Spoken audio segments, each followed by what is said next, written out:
17:32, go ahead and call the meeting to order. Roll call.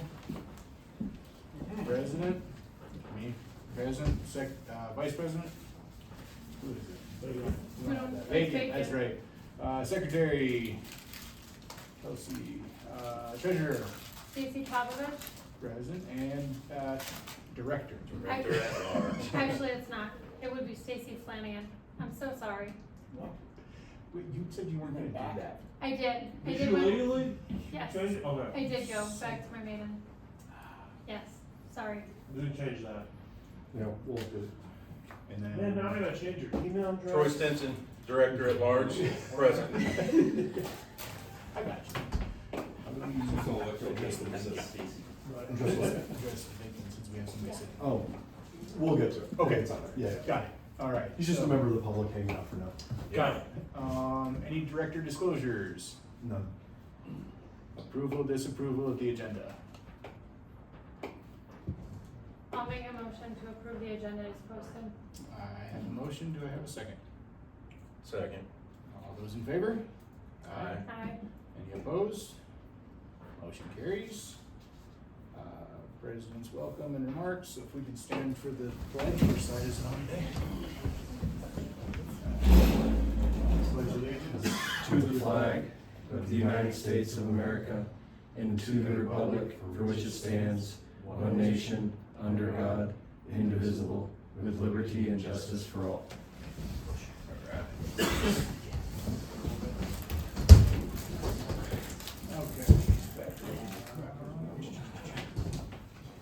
Number 6, consider appointment to fill board vacancy.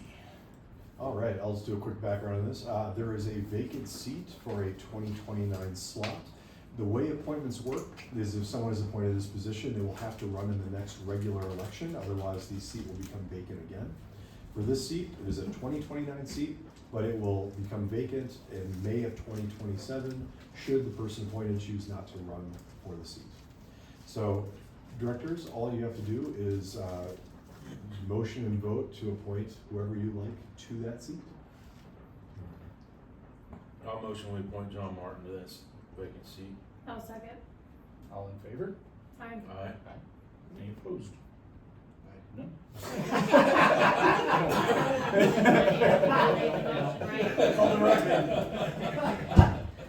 Perfect, motion carries. And then the I'll second, nominate I'm John sworn in Martin yet. to the position of Vice President of the Board. I know. I was gonna say, that's our next spot, so you got it ahead of it. next question is if directors would like to have any adjustment to the current positions. The board is only required to have a president, a secretary, and a treasurer. Currently, Wayne, you are president, Kelsey, who's out, is secretary, and Stacy is treasurer. What are you looking at me for? Troy's assistant secretary, I believe. No, I'm just the Director at Large. Are you gonna do it or not? I'm director at large. Okay, I'll take the Vice President's spot. Okay. If you're gonna be here another Do we 5 have to do a years. motion and? Yeah, is Okay. there a motion to assign those positions? I'll make a motion to assign those positions. I guess since they're both up, I'll second it. All in favor? Can I vote for myself? Yeah, aye. Aye. Okay, motion Motion carries. carries. Thank So you. Troy's now the VP and John is the. At large. Okay. Just Remember very the business, last John. set. We did the same thing last time too. Okay, all right, number 8, public comments regarding anything not on the agenda. Do we have public? You're not public anymore. Yeah, I don't Yeah, care you don't anymore. What happened? Well, I really thought he was Oh, gonna show up. I Oh. thought the guy, I invited the guy with the Yeah, I sidewalks. saw that. Yeah, I had a courtesy copy. He sent it to everybody, so you got it too, but I replied back to him, courtesy copy, you and you. I was just trying to be nice. I didn't wanna say, hey, already taken care of. But, Do we want to discuss, or? just we had, it's what we talked about the county, wanting to put in sidewalks between all the major like schools and roadways and things that we don't have. And it was a veteran that lives out here that's concerned that there's no sidewalks, they'd like them installed. And I just replied that it's already being worked, and I believe that's on the county website. I tried to go look, but. I think part of them, I don't think all of them are. So So only phase one Yeah. of the Eastonville Road project is available, and that's from Basically the high school down to. high school down to Liberty Tree somewhere. Yeah. Oh, yeah. What's the Motley. road? Motley. Yeah. Where they want to put a traffic circle. And then phase two will be Motley all the way To Rec to Meridian. out to McLaughlin. Or, just to, cause there's already sidewalks on the other side. Right. Okay. We need more traffic ramps. I'm gonna sit on my back porch and just watch. I know. Who wants those I'm gonna come sit on your back porch.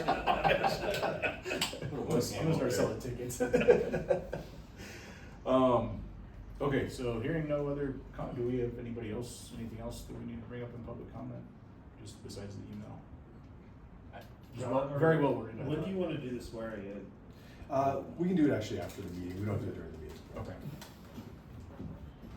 Alright, so consent agenda, the items listed below are a group of items to be acted on with a single motion and voted on by the board. An item may be removed from the consent agenda to the regular agenda by any board member. Items on the consent agenda are then voted on as a single motion, second, and a vote by the board. Do you wanna talk about any of this Yes, Park and Rec stuff? Stacy had I some have questions for a us. lot of stuff. That was a lot to unpack. Yeah. There's a lot. Some things never change. Um, Do we wanna start at the top of your stuff first? Sure. And then we'll hop into the Dean Klein stuff and all that other. Yeah, So do we need to That's pull it fine. off of the consent? So- So we can just discuss it without pulling it? Okay. water, You want me to just pull up your email? financials, and meeting minutes can stay on the consent agenda. Oh, and the attorney's report.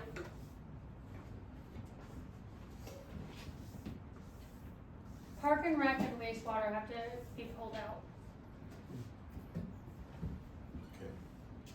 Oh, Then wait, why is there's no that? say. They- Pull out to discuss. You can- They knew this. Okay. Okay. What's that? They knew this, it's not a surprise. Got it.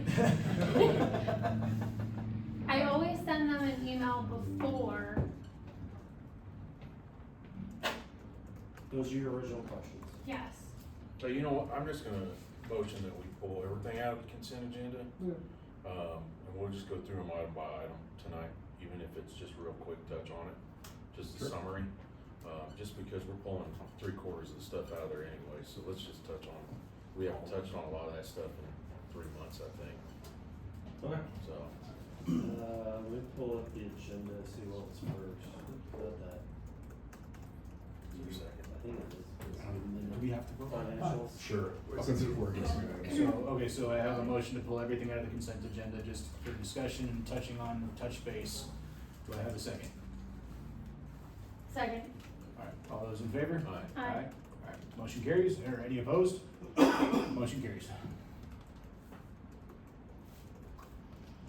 Alright, this is your, end of July budget variance report, so, revenue summary for, the month of July. Total revenue budget was 1.9 million. We came in at 1.2 million. Each enterprise, water had a budget of, 1,035,869, came in at 515,000. We're going to why the variance is there. Sewer had a budget of 581,990, came in at 386,000. Parks and Recreation had a budget of 368,768, came in at 303,573. The biggest variance, honestly, in water and sewer is system development fees. So the way the budget is put together, again, we take considerations of how many SFEs we think we're going to bring in for the year. But the problem is we don't know when those are gonna happen. So the budget is a smart budget in the sense that it takes into consideration over the years, when do you typically get these revenue streams? And it will assign that portion accordingly in the month that it makes sense historically. So this month was a heavier month historically for those revenue streams, and it just didn't happen. But if you go and you look at the year to date, so year to date for water budget was 2,984,000, with actuals coming in at 2,932,000. So the variance year to date is only 52,000. So in other words, yes, in the month there's a variance of over $500,000, but we have brought in revenues earlier in the year that weren't necessarily budgeted. So the overall variance is within tolerance. Same thing for sewer. So if you look at year to date for sewer, budget was 2,357,000. Actuals is 2,271,000. So the variance is 86,000 versus the month of July was 195. Parks and Recreation year to date budget is 2,023,000, and their actual is 1,825,000. So variance there is 198. They also are impacted slightly by system development fees. Obviously, it's not as big of a impact like water and wastewater, but there's some variance there. And obviously, the summertime is their biggest revenue generation. So we've only had 1 month of that. There's still more revenue to come. So year to date, I'm not concerned, even though the variance in July obviously was high from a revenue perspective. Questions on the revenue side? Okay, total expenses for the month of July, budget was 832,000, came in at 600. Water had a budget of 332, came in at 229. Sewer had a budget of 274, came in at 170.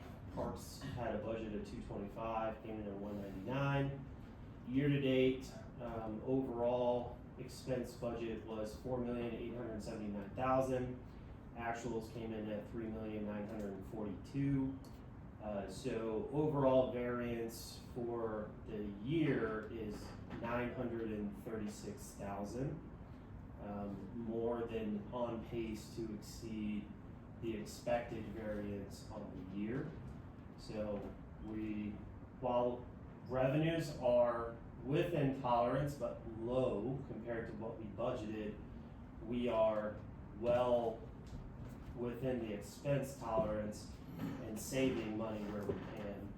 Obviously, those expenses will grow towards the end of the year as we look at what we have spent and what we need to spend. Obviously, we're going to have a pretty lengthy conversation with Chris about his expenses, so that will impact his area for sure.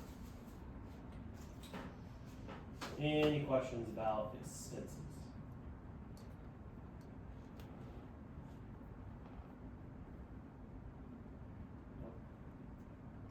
Stacy, was it any particular line that you had any concerns on? The financials actually were not on the question list. Troy, anything from you, financials wise? Which is why I was smirking. Not on this, are we gonna cover this? We can do that in, previous business.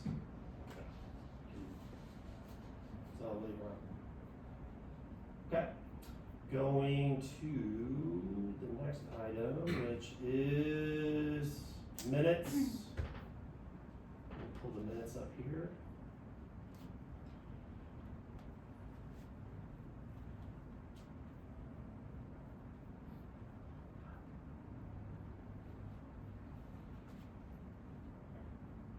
Tabs in there. I know, seriously.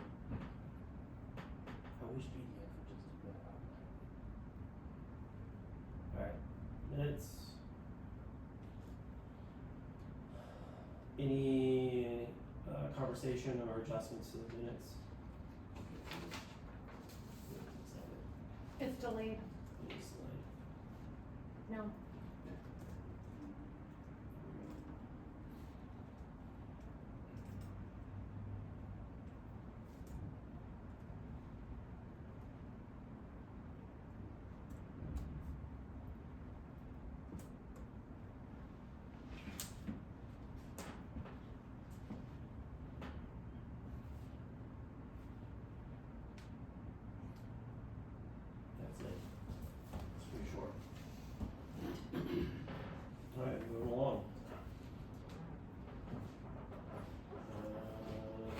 and Recreation report? Some of the biggest, I mean, pretty much it's pretty standard as far as, we're slightly ahead on our revenue as far as program registrations, which is good. I think we're about 4 or 5% ahead of last year's, which is nice. Some of the stuff highlighted in the report, I would say, biggest updates, the camera and security installation's about 60% done. Carter and I learned yesterday that we missed a couple cameras that we need to add in, within this building. And we were walking around, we're like, wait, we don't have anything on the main entry door up here, so. So how that got missed, we were talking 70 different cameras and everything else, and I think it's got overlooked. So we'll be going back for a change order to add that additional camera in to get the main hallways and all that. The biggest change that we're looking at potentially doing as far as access goes is the 24-hour fitness down below. With the new facial recognition system, to be able to just, we can still utilize the keys, the key fob if we would like, but we can also go to a facial recognition system as well, so then people don't need to have their key fob anymore, so they can just come in and the doors will just pop right open, which would be nice. You can use your phone as well. So I think that's one of the biggest things. The nice thing about going away from the key fob and going to the facial recognition system, and the main reason we looked at it originally was because of the factor of the tailgating is what they call it. So me coming in with my 8 friends and letting them all work out together, that's against our policies and rules. And we would actually get notifications of when somebody scans in for somebody else, and then, 8 people follow them in because they're holding the door. So I think that's one of the biggest things that we're kind of looking at. We haven't decided on when we'd like to try to implement this, because we're also onboarding the new registration software system here, most likely right at the beginning of September. So we don't want those two to coincide, just because of the chaos we create. So we're kind of waiting for summer to die down a little bit as far as that goes. But the cameras have helped immensely identify different things already, which has been great. We've been able to, yesterday we were able to track people down that left all their bikes right in front of the RC main entrance door, and we're just like, oh, where'd they go? And we were able to just send our front desk staff over to have them track them down and have them go put their stuff out of bike racks and stuff. So I think more to come on that, but I think that all in all, it's a really good investment that we're gonna see benefits for a really long time, which is nice. Hey Chris, real quick, just refresher. Yeah. If we're just gonna if people are adamant about keeping the fob, are we still doing the photo and facial recognition for those individuals? Like, is that logged when they come to re-register? Like, you guys take a picture with them and it uploads to their system, so the computer recognizes them as a authorized person, for lack of better terms? I mean, Or how does that function? So we'd have to have, they can either import their own photo, or we can take a photo at the front desk. Okay. Now, if they only wanted to use their key fob, that's still allowed, if they're like adamant they don't wanna have their photo taken. I mean, technically I could go in, that key fob gets scanned, I could take a photo with the camera and put it on there if we really wanted to go to those measures, but we're not gonna do that. I think I was looking more to cut down on the false alarms to you guys of somebody of the camera system triggering and saying, hey, there's somebody that's not supposed to be here. Cutting down on those false alarms so that whoever, 3 o'clock in the morning, somebody isn't having to Right. either look at their phone or Yeah. whatever the plan is to deal with the people coming down here if they're piggybacking or tailgating. Yeah, right now our thought process for how we're gonna handle that is we wanna address it right at that second. We could reach out to that individual later on and give them a warning first, be like, hey, we noticed at 4 a.m. you were in here, you let 5 of your friends in, here's a reminder of our policies, procedures. If this continues to happen, then, we'll remove their access to the 24-hour facility. I was thinking more just to cut down on the Yeah. false reports and people who just want to use their key fob. Yeah. Chris and I did talk to John a lot about the facial rec, like what's legal, what's not. Is it permissible for us to do this? And the answer is yes. So I think the other question would be, do we go away from key fobs altogether? And it's just if you want access to this facility specifically, you must enroll in facial recognition. We still allow you to have access to the other facility, but if you're like, nope, I don't want that, that's your choice, but we don't have to authorize your access to this facility. So that's a question to ponder. But you still have, access using your phone through the app for, The facial recognition piece is gonna be the problem. it can be. Right, It's So the same there's thing no that's legal going, stipulation that says you but it's can't. the same thing going on in the state right now, or actually in the nation with block and everything else, so it's gonna become a problem. Yeah, that was my comment to Carter, it's an optics issue. It's a rec center. This is not NASA. This is not Cheyenne Mountain. You know, they're not trying to access the skiff out at Streeter or something. So it's, it's a rec center. I mean, I don't necessarily see the issue with having to say that if you wanna use the facility after hours, that your photo has to be stored. I mean, you go to any gym nowadays and they take your picture as part of your membership ID. Whether it's on your card or not, I don't see that being as big of an issue. I see it being more of the only way to access is to walk up and, retinal scan and do whatever, given, whatever the system is wanting at this point in time. More so of the system is recognizing you, kind of like security cameras you can have with the AI generated of, no, this is that's a person or that's a dog or something, so it doesn't kick off the alert to say somebody's at the house. But I don't know how. Can I say anything during this, or do I have to keep quiet? So you are not Quiet. technically a director until you've taken your oath of office. The public Okay. So follow the comment court. portion is over. Preferably quiet. Yeah, you can give your input as a member of the public, but you can't vote. Okay, I'm gonna give my input as a member of the public. We've been doing it for a very long time. Why are you doing Oh, that? yes. This is 7 years old. Yeah, ID card. Yeah. Fine. So, I have one. Yeah, I'd say my ID card that I got when we moved here in 15 has my picture on it. Otherwise, in every place else, we do a 24-hour. Exactly. So I don't see that being an issue of, hey, if you want access, that's fine, you have to come down and present yourself to Rec Center East to get your photo taken. And me personally, I would say you've gotta present, so we can verify that that is the person, so we don't have oh yeah, this is Bob. This is Bob 2, this is Bob 3, this is Bob 4, as we put them all in the system. That would be the only thing to look at to cut down on some of that, but I still think there should be, we're gonna run into pushback with especially with all the stuff going on with the flock cameras, and just like John said, it's gonna be an optics thing. But I don't see it being an issue to get rid of the key fobs and either use your phone or you use or you use the facial. You can make the facial rec optional, right? Yeah, you can. I mean, I don't know if that's an option on the system of saying, hey, you can opt in or out of the facial recognition, but either way, your photo will be logged in the system. Yeah, you can definitely just log in a photo and not have it utilized. It's essentially a little checkbox button that you Yeah. can put in the system. You do it at the bank, if you go to one of the clinics, they take your picture when you're standing there at the counter and put in your file. So there's lots of places that take your picture for an ID or in a file like that. But These are also doing- public facilities. Yes, Mm-hmm.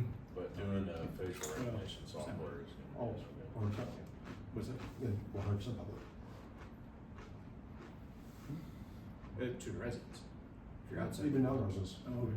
Yeah, it's, all district facilities were paid for with public tax dollars, making it public facilities by law, yeah.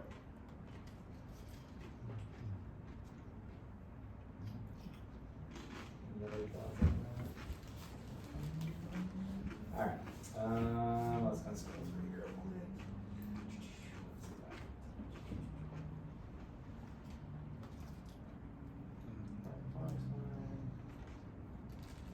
So I'll talk about horseshoe somewhat, and then we're gonna talk about horseshoe more at executive session.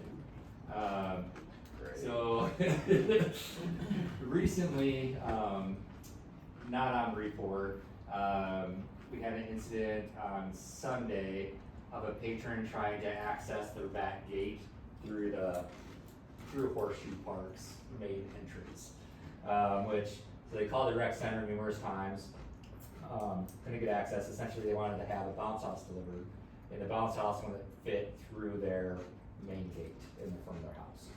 So, called the rec center, called Stephanie numerous times, couldn't get a hold of anybody. So essentially, they ended up saying, literally saying, I told our front desk, well, we're either gonna cut your locks or we're gonna go over and figure out our own way in. So Stephanie hears wind of this, she drives over. Gate is still there, lock not cut, but they did access the facility by driving our fence line until they found a way in through Horseshoe Park and then drove through Woodman Hills property without permission, essentially. So for me, I feel like that sets a very bad precedent.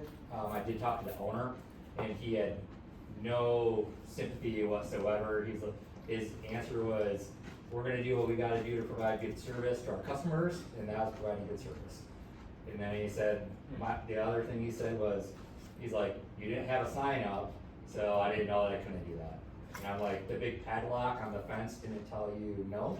And he's just like, that's interpretation.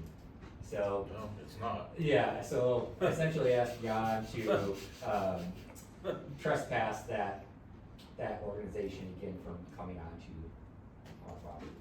So, it's cause they would've been like apologetic and then like, oh, sorry, we won't happen again, we're trying to provide good service, but they gave us 20 minutes notice, there is no, like, we would've helped them out if they would've called 2 days ahead of time or 48 hours, 24 hours, but the fact that they were like on demand, we need this now, do our bidding, didn't sit well with myself. Yeah, and I'll note too, I'll get a letter out to him. But also, if you ever happen to like just see any commercial vehicle or even resident, just driving around the park, always feel free to call the police. Never an issue with that. Yeah, it is district property. As an enterprise director for Parks and Rec, you can absolutely be the one to call the police and give the authority to address the problem.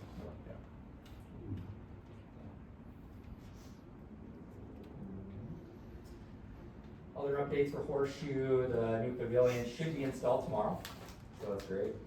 And we did finally get our second porta potty.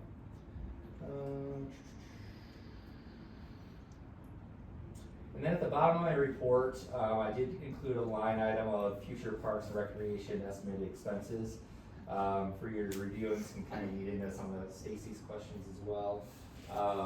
I've started to comprise a list of things that we would like to explore the option of for next year or this year, depending on what we have available for funding. Some of the bigger ones is the pool deck and the locker room resurfacing, and I'll let Stacy comment on that a little bit as well. We've had some conversations.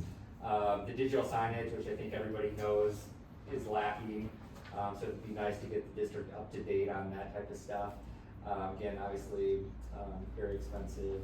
But then updating our park signs, I think everywhere they're pretty much outdated, faded, gross. I've actually instructed some of them to get taken down already.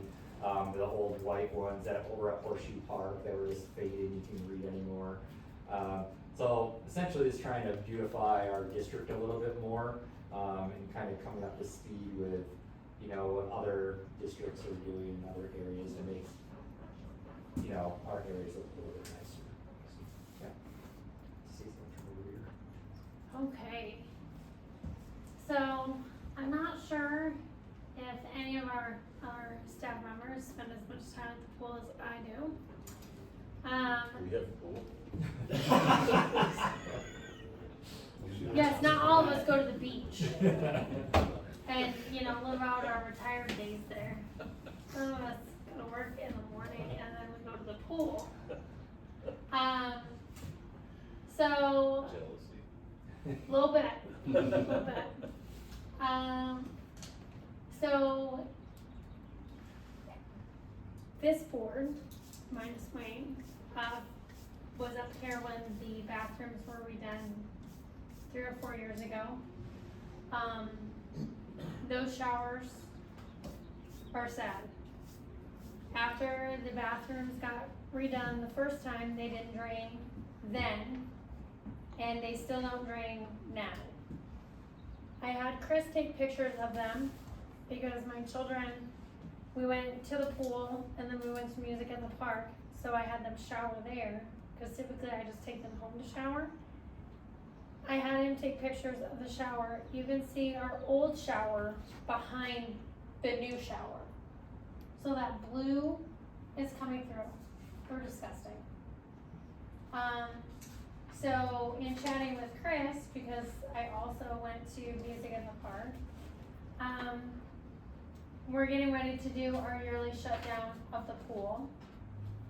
And I told him that I was gonna bring it up at the board meeting, that if funding allowed, I was gonna present it to the board to fix the bathrooms, because he did have somebody go in, and not shocking, it is not the correct grade, so therefore it is not draining, which it has never drained since we finally got our bathrooms back 3 years ago.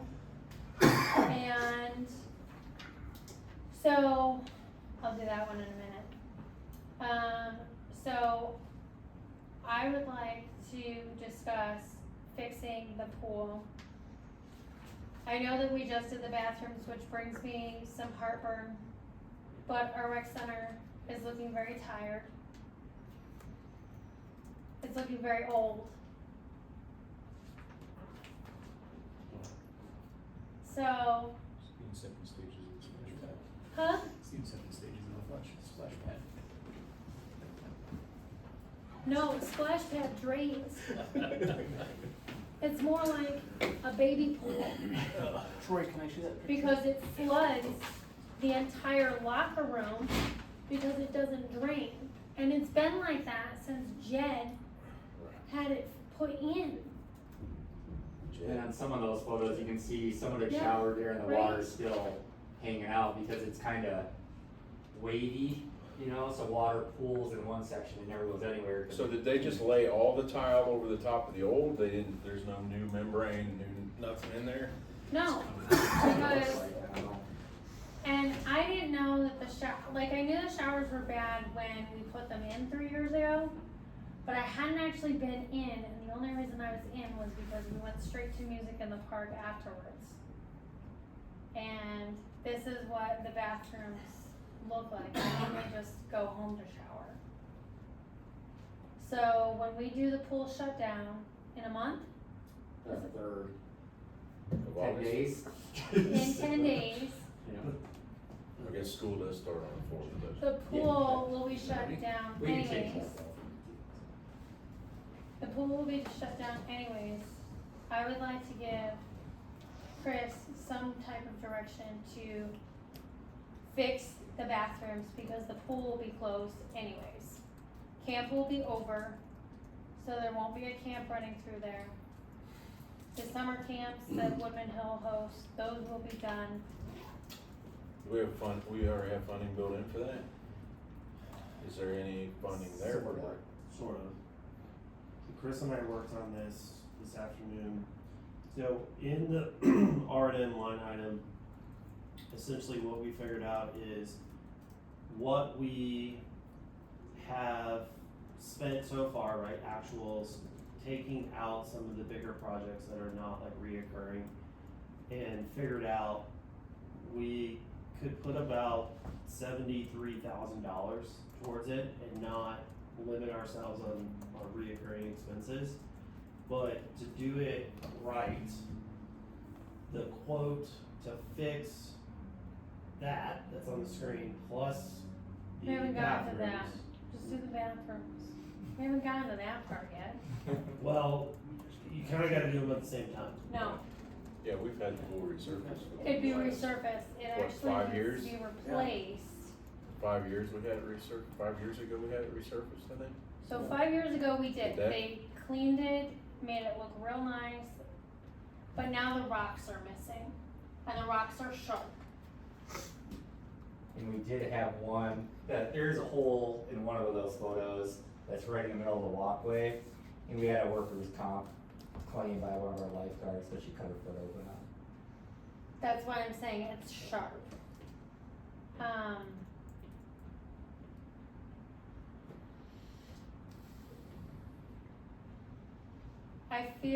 I know that, and I was looking at it because again, it gives me heartburn because I was sitting up here the first time, we all were, when we resurfaced the pool deck and we did the bathrooms. but our revenue from looking at the beginning of his report from 2023 to 2025, people are using it. The pool is busy. I'm there for 2 hours every single day. I can assure you, it's busy. I do, sometimes. Gosh, guy over here retiring is real judgy tonight. I think the pool, I've only been for 14 and a half years. only 14. I think the pool's tired. And the Park and Rec department is the only department of the 3 enterprises that gets hit every single month on the bill. I don't wanna pay for this. It's the only Short-term, one that long-term they fix, what is it? replace it. Actually fix it. Don't band-aid it, don't glaze over it, don't clean it. Not, to do it right, you gotta do it all at the same time. That is correct. And the pool Full closes, surface and the locker rooms all at the same time. and the pool closes in 2 That weeks. is $127,000. That is correct. Okay, where's the money? So, like I said before, we've got about 73,000 in that line. Technically, you can go over the line item. We're not gonna go over full expenditures for Parks and Recreation. Talked about that in the financials. We're sitting in a good variance. Our current variance year to date on expenses versus revenues is 112,000. So we have plenty in the all up budget where we're not gonna go over. GoCo funds? You could, but you're still gonna go over in terms of budget, because it's gonna hit the expense line no matter what. It'll just be over on that line.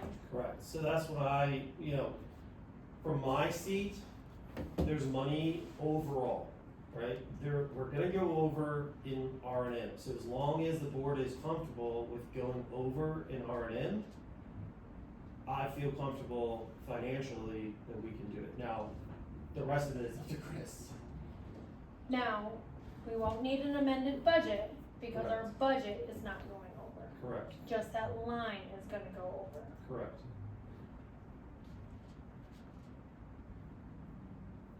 I mean, can you get somebody in there during this shutdown, or do you need to push it that back? Well, I How think long that's is it gonna take them? we contacted, interesting enough, right when I got hired, I'm like, this pool is terrible, I went and got quotes already. But I knew I didn't have it in this. Thanks for voting. Yeah. It is terrible. So, yeah, as soon as I saw the hole, I was just like, yeah, that's a hole in the middle of the pool deck. So Landmark Aquatics, which is based out of Denver, they would essentially do the exact same thing that you already all had done. And that was 75,000. And we talked to them today. Sounds like they could feasibly. They're gonna look at their schedule, but they think that they can make it happen. But again, doing it right, which is what I think everybody would rather do. There's another company that I brought in for the 120,000+, in which they literally come in, take all the old flooring out, bring in brand new flooring. It was 100,000 just for the pool deck, and then when you throw in the bathroom, it was an additional 27. And that would be my thought. I did leave a message to find out if they're available in that, but that was at like 4:15 today, and I haven't heard back. Because if we go that route, my dream would be to have a seamless floor from the locker rooms right out to the pool deck. Because right now we have the weird square tiling, and then it goes into the, this how it is now and that kind of stuff. To have it just bring it so much more life, And from what I've researched in the past is, you can sit there and do the epoxy over and over and over again. At some point, the grime at the base of that of all this current structure is going to work its way to the top, and it will impact the coloring, even if you do a coloring on the epoxy. And it also doesn't fix, they'd obviously fill the cracks in the holes, but how long that lasts, I don't know. Less than 5 years. Less than 5 years. So I think it would be worth paying the extra money up front and going that route. With that one company, obviously we can get different quotes as well. Right at the bottom, and I don't know if this is still going on, it does say new, now it's now offering 12 months of 0% financing. So I emailed them and asked them We'll introduce you to is that Fintech Industrial actually Coatings. still a thing or not. So that could also be a financial aid as far as that goes.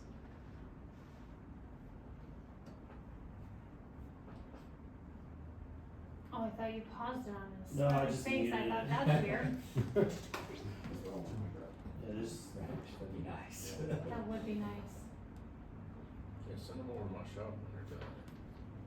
And we can pick color, the flacking, different colors and all that kind of stuff. But is it going to, it's not gonna be slick? No, there's like flacking or they put something in it so it's textured. Or we'll have a lot more claims?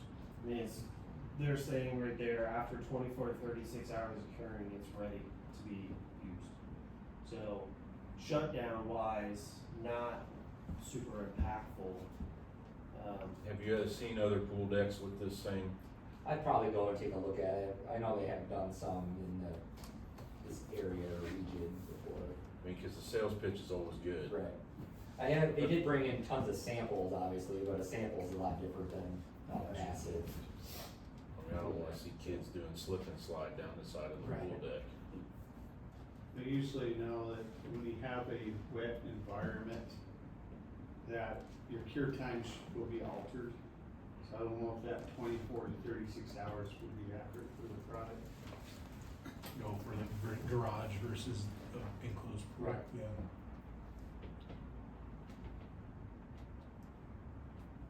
I mean, my opinion is that residents pay for it, and let's find a way to make it happen.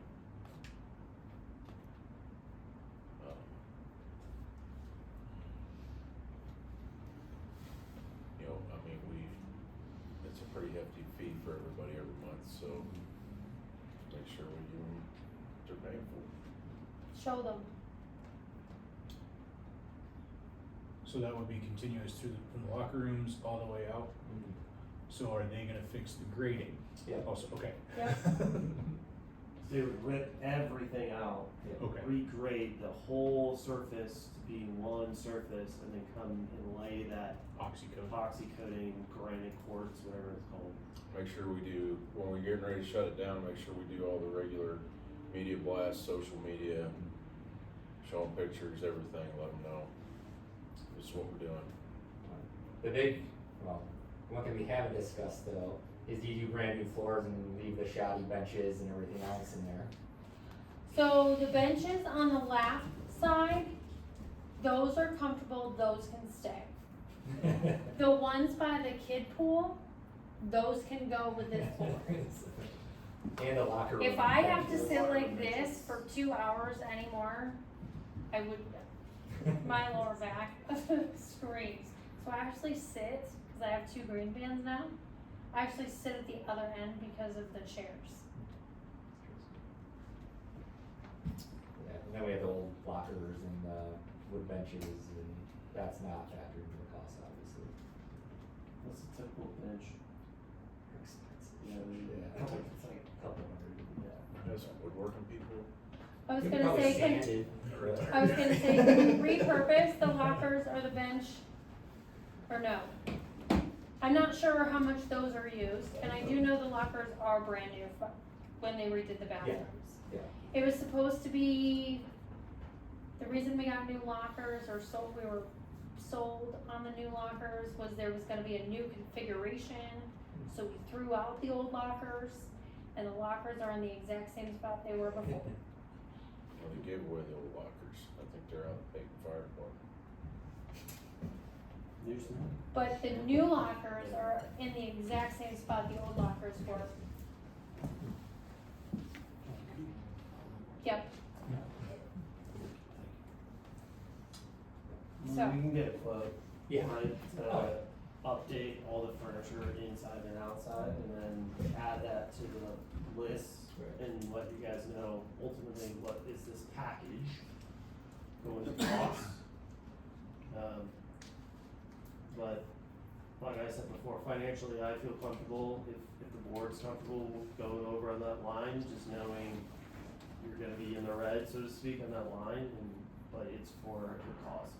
But it looks like we're gonna make it up elsewhere, so Yeah. I mean, let's, Yeah, just the make- one line. Make sure we can support the community with that. So in order for them to continue, to see if they could try and do the whole pool during yearly shutdown, they do need a motion from us? Could we do a not to exceed? Absolutely, yeah, that'd be a good way to do it. And then when It's you under guys, the 160 procurement policy Yeah. though, so technically, we don't, I guess, yeah, I really guess that's need- true. or. You guys give them 100 or 120. We have 120. I think it's 120, It's but you're 120, also yeah. blowing a line, budget line. What was the total that you were anticipating? 120, well this, as long as this quote I still would do 130. applies, I was gonna say 140 but I would say, I would agree with what you're saying, I would, Not maybe we to do like exceed a 150. 15% cost overrun. Well, I was gonna say, especially if we're looking at replacing all the furniture, we need to make sure we bump that a little bit higher than the I would 140. do not to exceed 146. That would give us 15% above this 126. And does that include the potential for furnishings? Yes. Or is that just for this But we adjust? could do furnishings next I- month You if guys we quoted needed to. February? I doubt their pricing has gone up by 15%, so I think we could probably get away. What do you think? I think With so. 15%, I don't know, and a lot that of, includes furniture? Yeah, I can see a lot of places have gone up just cost of fuel, just, Yeah, so. no, understand. Or you can break it down into, even though we're paying for it all in one company, you can break it in, or is there 3 line items you can fit that in? To spread it out. You have operations, you have maintenance, We could you do have, so the benches and that, all that kind of stuff, we could put that under recreational program or expenses. Because we do use that's a those normal for- wear and tear And expense, that's so. fine, so we could put that there, and we've got some money. I told Carter I haven't used my drainage budget yet. You will.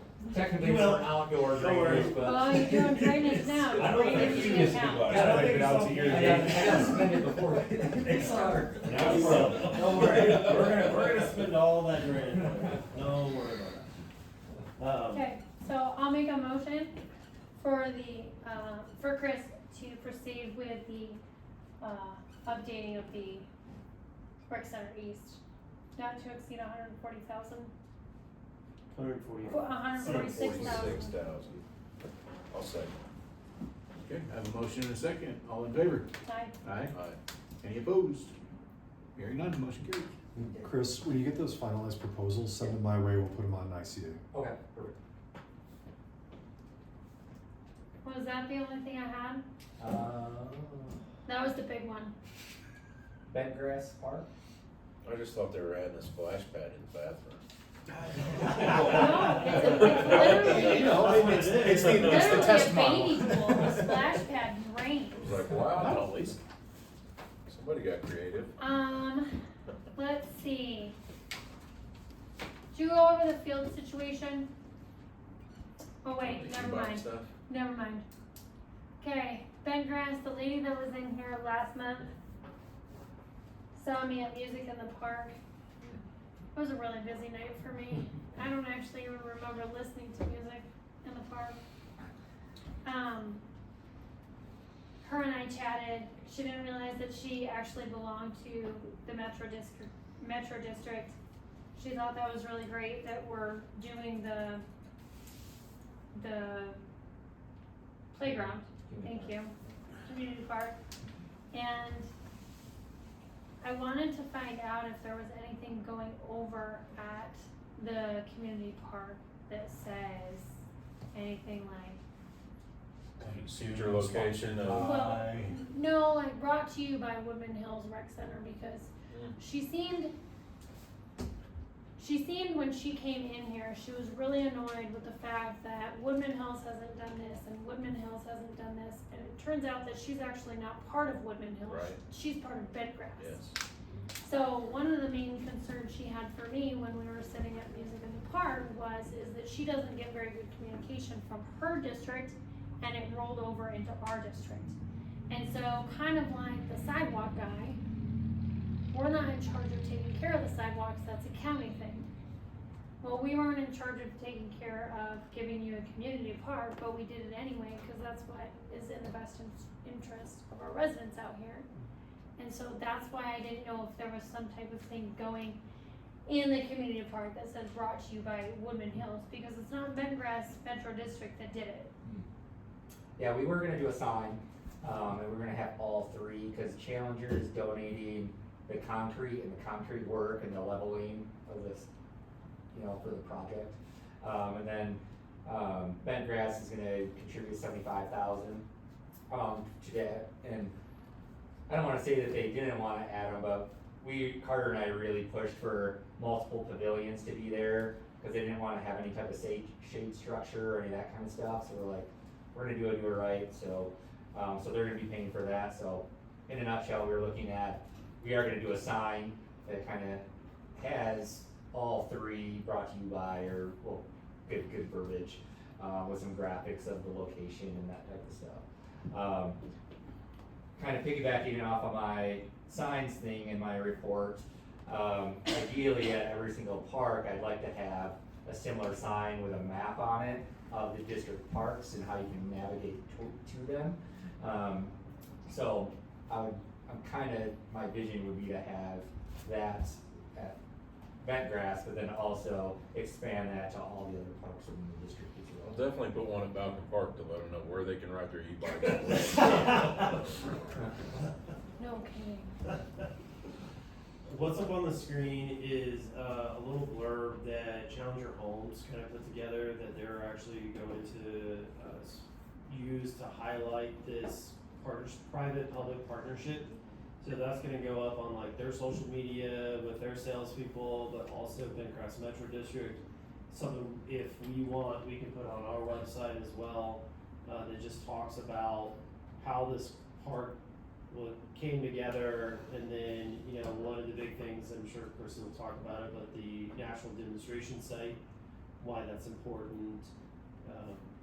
But we are working on getting the message out there to the community, all forms of communication.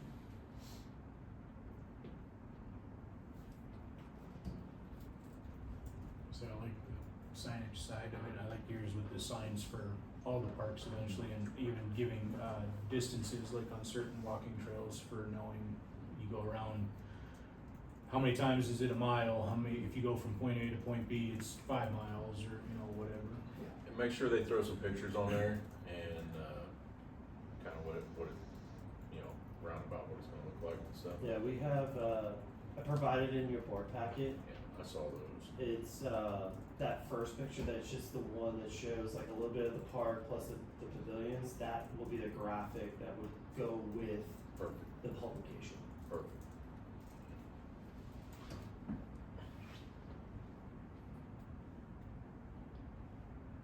Next.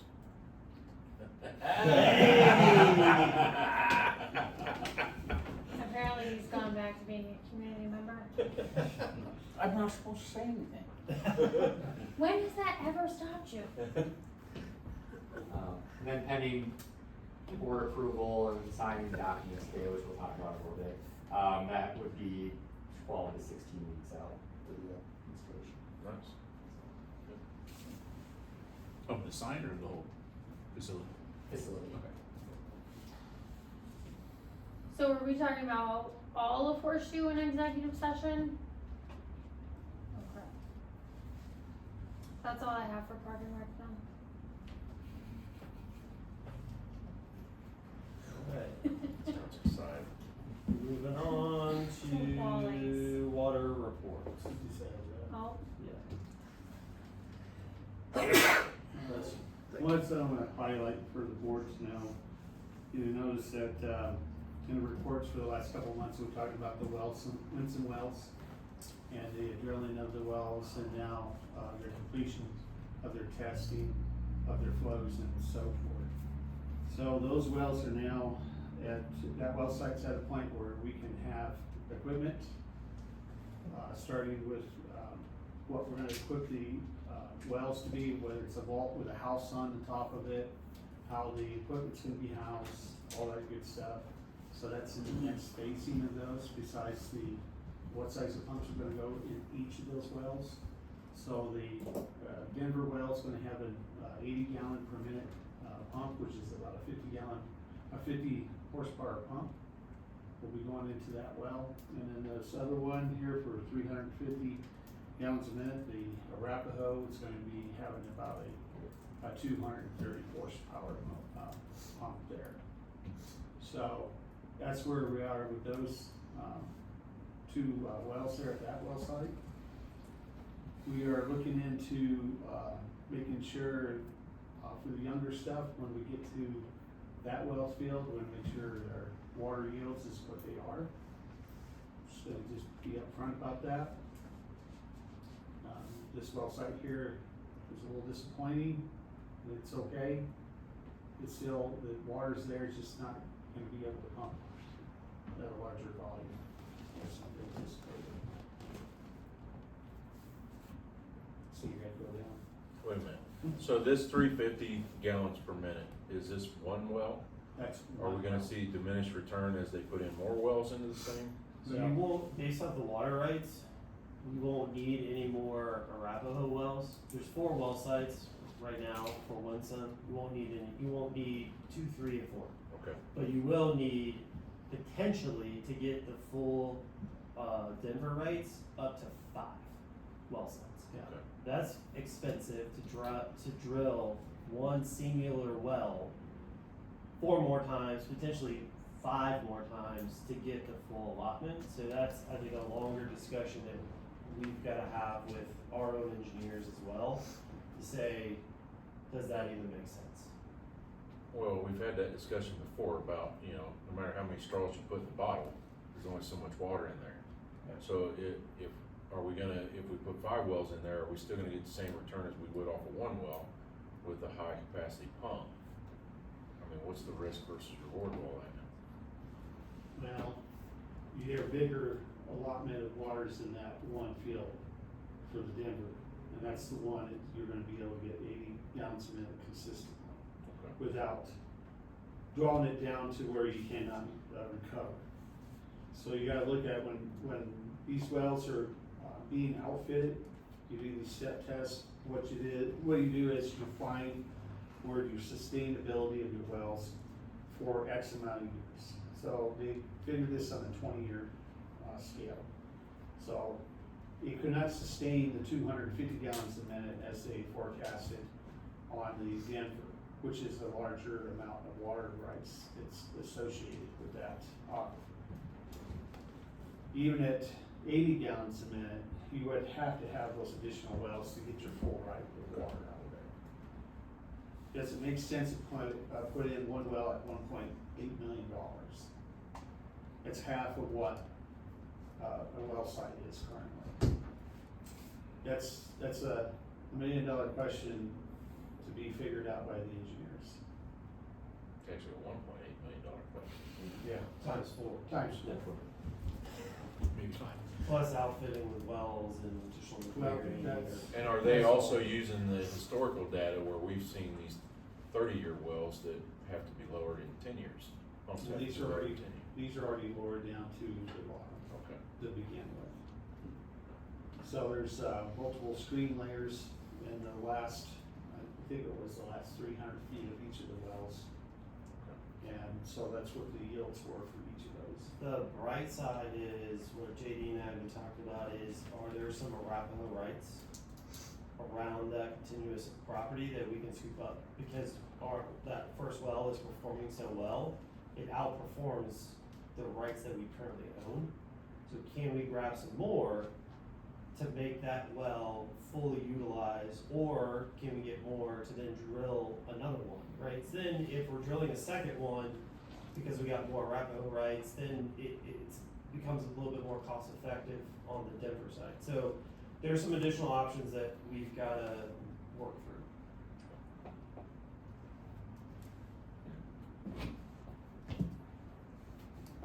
Any other questions for water? No? I really worried about this stuff. I just want you to know. Why? You can only do so much, Still worried. I care about what I do for the community. and we You appreciate saw it. my questions earlier.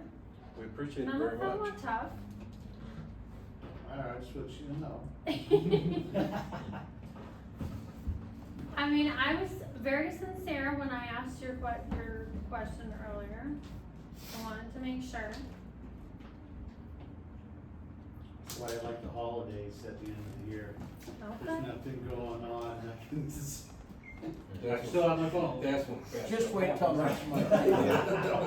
Just wait till next month. He just jinxed it. You did. How's our fire hydrants looking? They're good. Did you see it in the report? None. Why are you gonna say that? Why are you gonna say Why? Why? They were good and you said Yes. so. You just hear a squeal of tires? that? It's because we started insuring them. People stopped hitting them. I will do, I would like to make this one point. So on my report there, I mean, the system is showing its age. And if you recall a couple of years ago about when we wanted to get the equipment package for doing some in-house main breaks and things like that, what we're seeing currently is service lines failing. What's the saving grace for us for the Walgreens and the Frankie's complex there, that's all privately owned. And since they're the service needs that takes care of the fire, and which they branch off of domestic use off that fire line, it's on them to make those repairs. So the Frankie complex did do that. Walgreens, I don't know what their story is. They just ho hum about finding the cheapest bid. And where they have to dig, it's about 10 feet deep to get to that line to repair it. But they don't have fire flow. They have no fire protection, suppression whatsoever, just fire hydrant. Yeah, I know you're scratching your head, so. So do I. They have fire protection in there? Huh? They have fire protection in there? I'm sure there's a fire extinguisher on their counter or something. They're gonna have some sprinklers. They would have to have fire extinguishers in there, but But the yeah. fire suppression system is not. They don't have a suppression system. No. Not my district. I was gonna say Falcon's got it. Not my district. Fire marshal already had notified them so far. So I have no idea what their timeline is in that. Guard hoses and sprinklers from Walmart. Well, they have a bar there, Is much better. which means they have one of those guns behind the bar. The soda gun? Yeah, From here to the end of the table. yeah. I'm sure they'll be fine. Anything else for water? No. Thank you, Jay. Thank you, sir. Alright.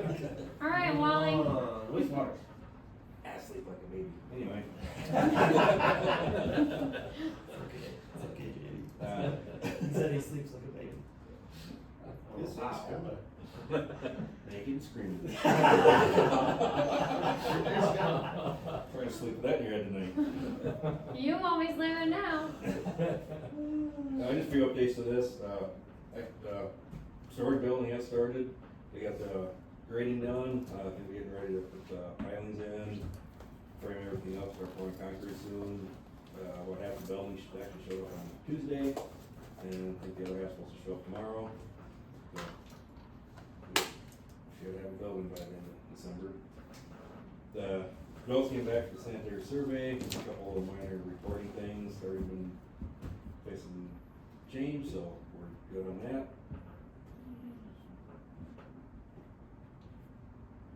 That's pretty much it. So the makeup air unit at the plant, it's technically needs some parts on it, but company kind of fooled the two to work together, so it does work, we just can't have heat, which obviously is not an issue right now, so we're just waiting on parts to get that repaired. Markets at Bentgrass, where's that, which one, where's that going in at? Over by Montview. Okay. in between Mountain View and Old Bus Barn. Is that where the Target and Home Depot are going in as well? Yeah.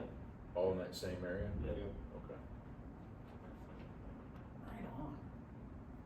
So 3 big stores and then a bunch of 2 strip malls. little shops and 1 strip mall, I think, is what the plan says right now. One and then a bunch of little individual Yeah. lots. There's 11. So, was that And I hope we 14? get some more pizza places and tire shops and orthodontists. Give me a How bag. about car wash? No. Laundry We mat? told them no. Laundry We mat? told them no. No laundromat? We told them no. You can turn into a KFC in your one. What is going on with that? What's going It's in closed there? up. It's just doing nothing, huh? They, They closed up within 48 hours. They had all the signs down, windows boarded up. see you later. If I can, enlighten the board of what's going on at that facility, was that the owner of the franchise had to make $50,000 worth of renovations, and didn't have the money, so they pulled his franchising. And so that's why the store sits mothballed at this current time. Oh, good. I give it a couple, by December it'll be a taco shop, shack or something. I can make it a Taco Bell.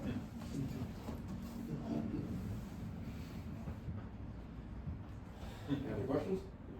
Thanks. Yeah, I do. Do you want me to ask? Sure. Okay.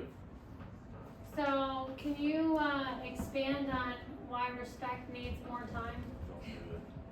I can, kind of, yes. So, obviously, we sent the letter on June 3rd. June 3rd. Yeah, And one of the stipulations we had in there was we needed to have a meeting quickly on how this transfer of information is gonna go. It took 2.5 weeks for them to even come up and accept a date to have a meeting.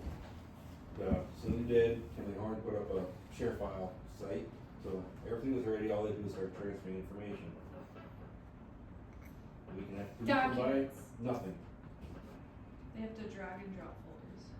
Yes, but documents, like paper documents. We'll get to that later. Okay.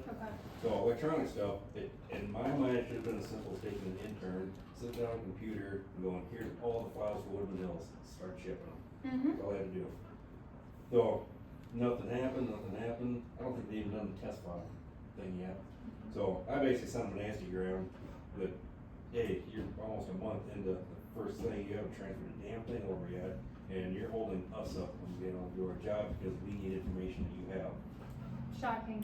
And right away, we got a letter, stating that, but I did mention that if you need more time, it was in the letter, and that's the first thing they should have done.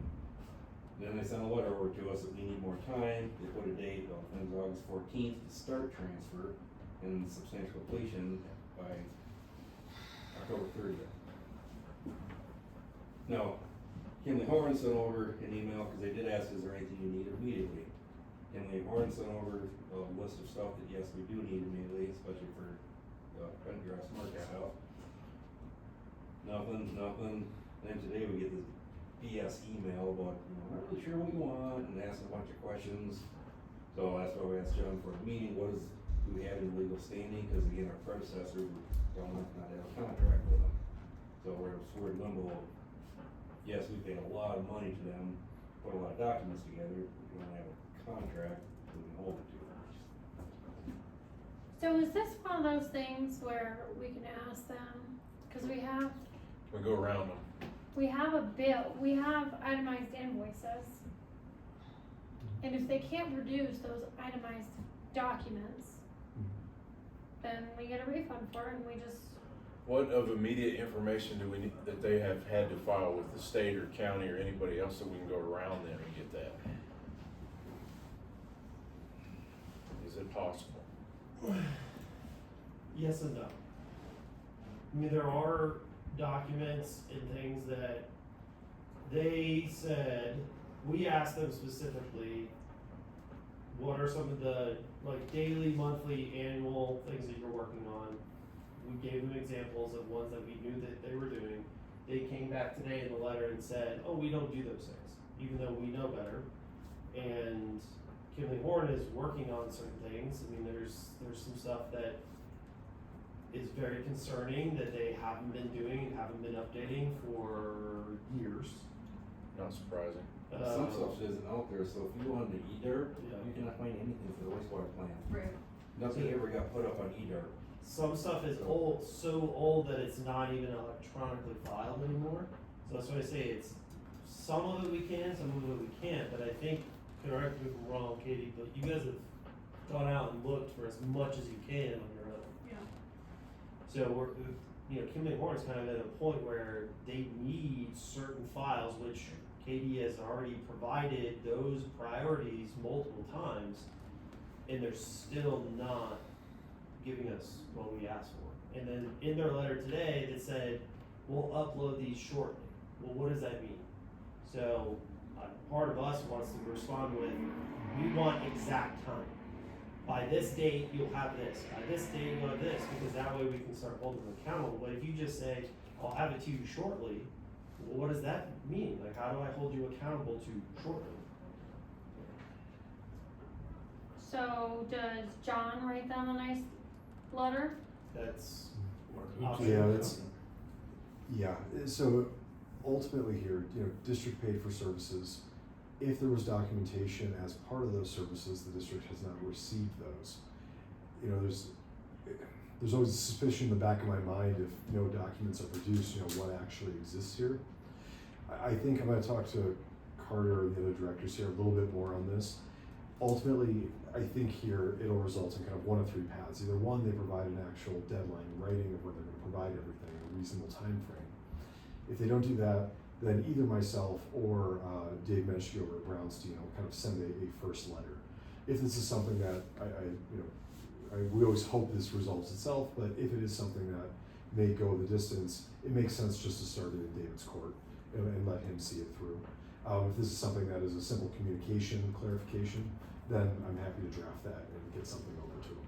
But we'll work down one of those three paths and progress this before the next board meeting. I know you brought up the idea of, you know, you can't get the information, you want your money back, but at this point, the information is way more important than the money, because Kim Horn needs that information to be able to move forward. The money's spent, I mean, you're not getting that back, right, at this point. But it doesn't It's exist. the same thing, that the problem we had before with asking them for all the plans and diagrams and stuff, and they couldn't provide them because they're all in John's head. Exactly, they don't exist. You know, and there's some other fears on behind this, because the meeting we did have with, Respect, because we actually told them, you know, whatever you have that's not electronic, just put it in a box and we'll pay a courier to come pick it up. And all they could keep coming back to it, well, it's gonna take some time to scan it. They only need to scan it for, put it in a box and we'll come and get it. If you haven't submitted it where it needed to go by now, just leave it in the box and we'll submit it. Or is it, as they're finding out, some stuff that they have not been doing for us is coming to light and they're afraid of. Well, and that's my, Job constitute some form of contract. I mean, you can have a handshake agreement. There's nothing Well, I wrong just- with that. I mean, Not the handshake agreement, I'm just saying, we already have a physical copy of services rendered on a receipt. if you know what those services are. I mean, in this case, if it just says a line item and says services rendered, I don't know if that's for respect to take your old documents and shred them. I don't know whether that's to package them and give them to you on a share file. You know, it's one of those, there's no way to discern what you're actually paying for in those instances. And that's the problem with the past people that ran this place is basically like, hey, we need a new wastewater plant. And so I was like, cool, we'll get on it. There was no cost estimates, no nothing. They just trusted them and ran with them. Yeah, you know, obviously the best plan is if you have any way to tie those costs off. You know, if you have an agreement in the email saying, you know, X amount of money is gonna be spent for X, Y, and Z, and then X, Y, and Z was then charged, you assume it's for the requested item. So you can kind of build those together, but this is always the problem with just kind of blanket charges. If there isn't a description, it's hard to know what you're paying for. That's also then hard to hold them accountable for whatever that invoice was actually for. And you know, kind of, we deal with this a lot nowadays with like software as a service for the facial recognition technology, all this stuff where a lot of that stuff is, you know, proprietary information of the business. So I'll say in the contract, you know, if we draft a document for you, you can have that document. You don't get access to anything else we have on our system. And that always has to be carved out in the contract, because, you know, as a third party looking through records, it's hard to know like where that line begins. Like, is this the business ingenuity of respec coming up with this process that's on the paper, or is it just specifically something for Woodland Hills that wouldn't exist otherwise? So it's something where we try our best to put those in writing now, but it's very hard to differentiate after the fact. And again, like I said, the best case scenario here, more communication with respec, keep asking, keep hounding them, get something back here which says, hey, here's our deadline.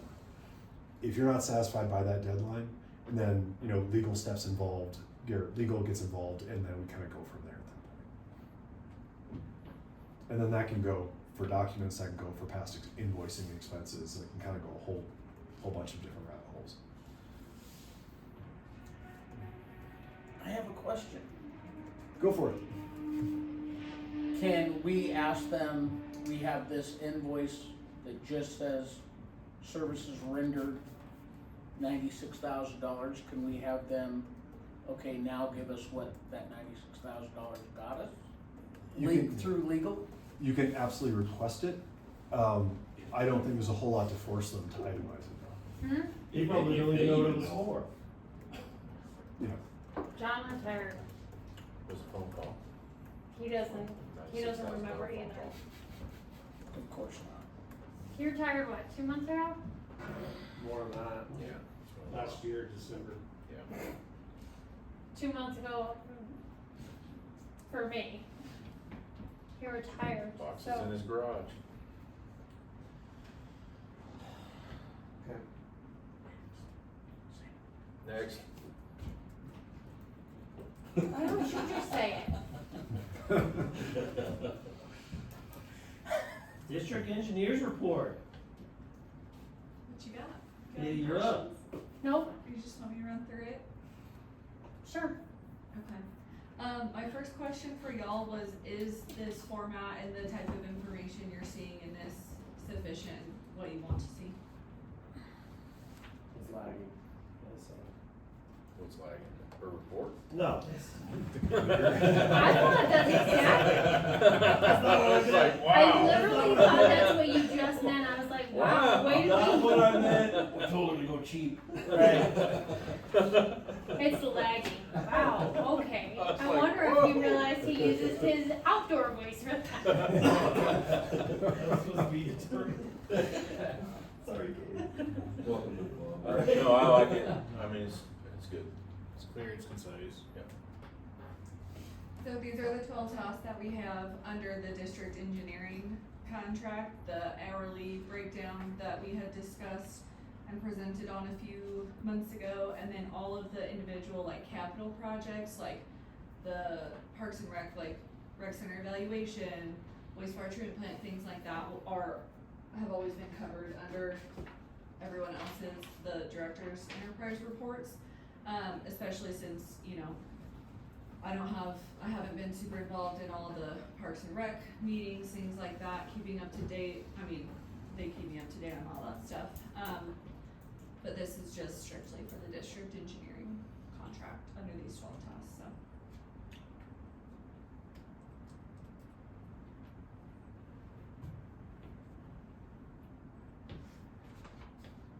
We never got this from respect. Times have changed, my friend. Times have changed. Welcome back. Yeah, that actually might be worth a quick follow-up comment that we already have 5 or 6 standalone contracts with Kimley Horn addressing each of these on an itemized basis. So we're trying to foresee any future issues. None will happen, but. It's okay, Carter already said she was lagging. Yeah. Anything after that is actually an improvement. Yeah, so I think we've had 5 ICs in the last 6 weeks, just as an example, to try and itemize this and protect the district going forward with engineering matters.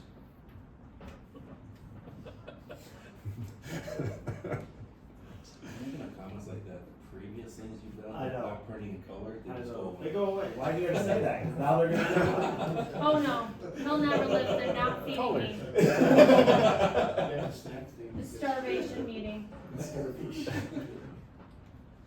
I could bring up a few things. No. I No. like it because it kind of takes the light off some of the stuff I say. It's perfect. Alright. Katie, anything else? Nope. Good. Okay. Attorney's report. This is the guy we gotta check his invoices. Bet you he doesn't say he's lagging. No, because his invoices just say services I promise I've never put services rendered as one of my names. Carter, do you wanna bring it up and I'll? It's working, It it's is- lagging. It is Oh, lagging. oh, okay. It's delayed Got it. by like a whole minute. No, and I'm happy to say, if the board ever has questions on any of my invoicing line items, please ask. I will happily have more I'm information if joking, you John. like. So, I have nothing to hide on this. Did you drive a blue Corvette here? Yeah. I don't know. No, that's Blair's blue Corvette. I don't know what's going on, but. There it is. Oh, there we go. Took a minute and a half. I'll be pretty quick on these. I spoke with El Paso County earlier this week. They made a couple modifications to their model service plan, so they've just asked us to incorporate those into what we last received. I was hoping to have that done before this meeting, but I did not, so hoping tomorrow or Monday, just get that sent back to them. I've already told them I'm expecting this to probably be our last submission, and we'll be requesting to go in front of the planning commission after this. Amending rules and regs.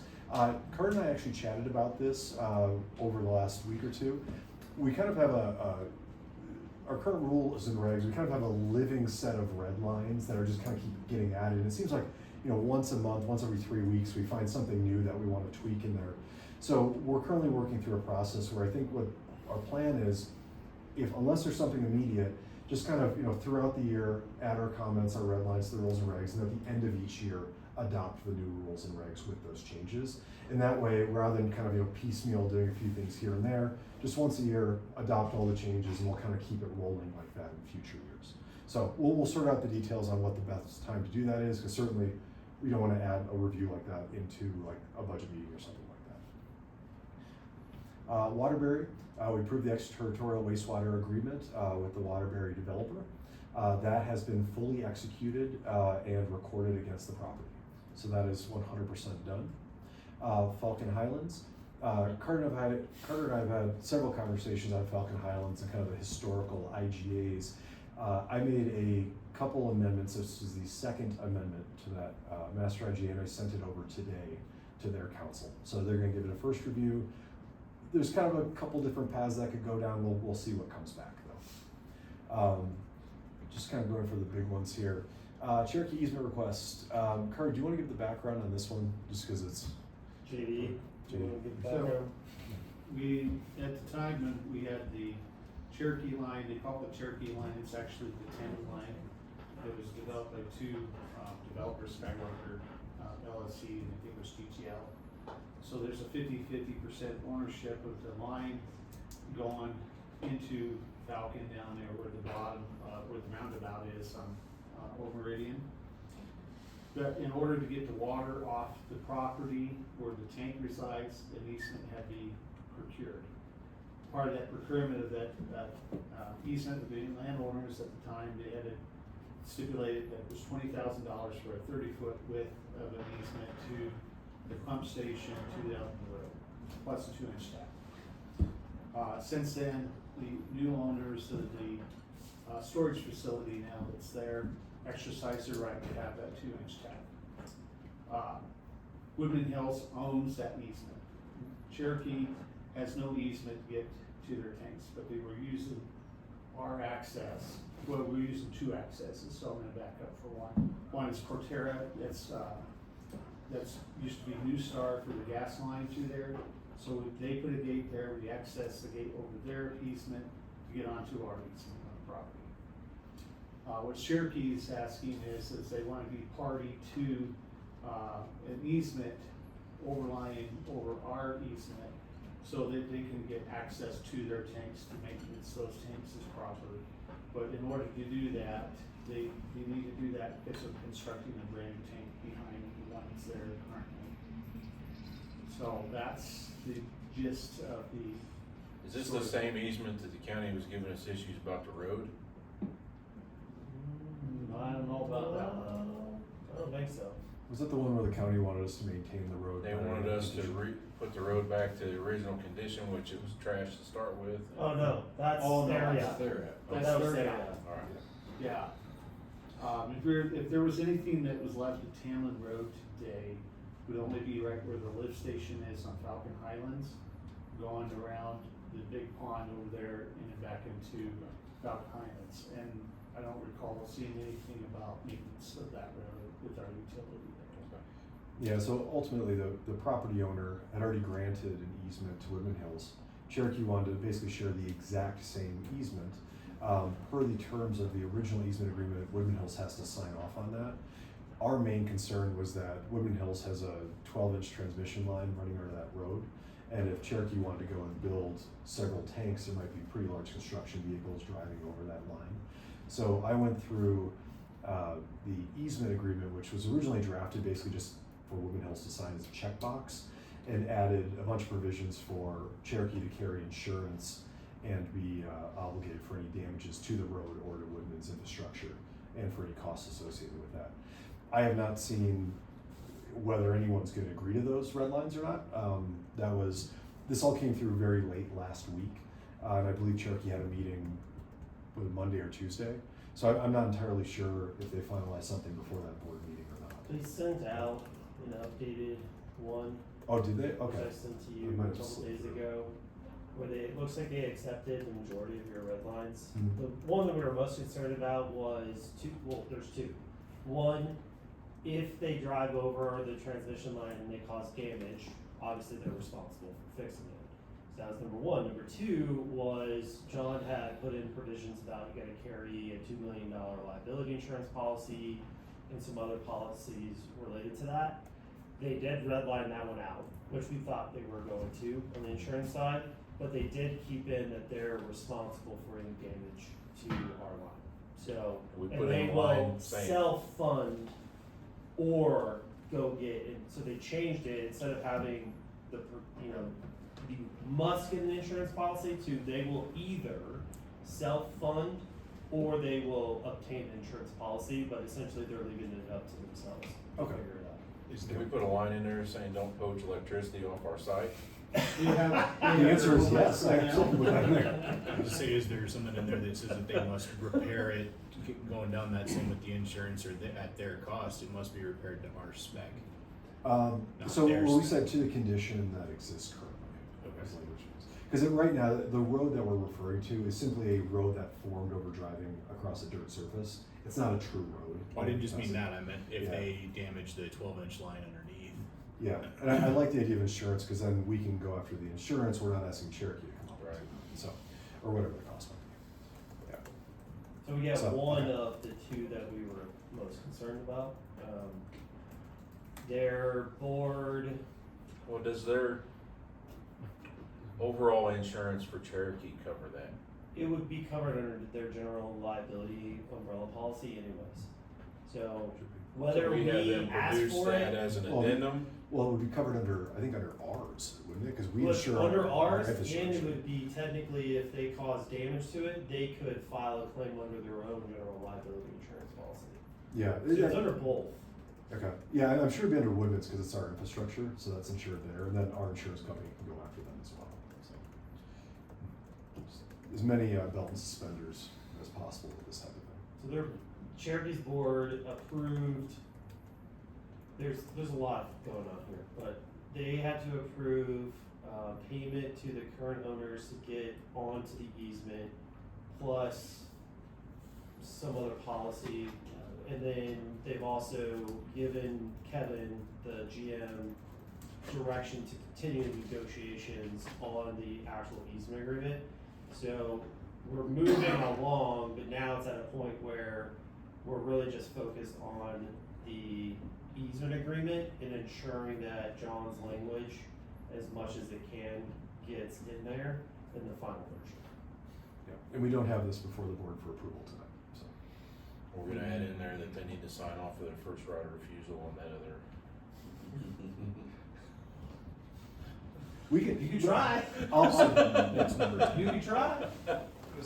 I mean, here's the thing, without us, even if the property owner does grant them an easement and we don't, Should we just? they can't build their We'll tank. see what occurs. They have no other way of getting up there to do construction on the tank unless we say you can use our easement. So you, as a board, hold really all all the cars. Yeah, ultimately, if this board wanted to ask for something as part of that, do Is you it want, worth it? yeah, well, Kurt, do you wanna tell them what would have been paid for this easement? So Just, we paid $20,000 in a That's 2-inch what it is. tab. Yeah, I mentioned that. Is it Okay. worth trying to get them to waive that for that piece? You can ask for whatever you want. It's a It's your sidebar property. negotiation. Well, your How bad easement. do you want this easement? How bad do we want them to sign off for their first right of refusal on that property?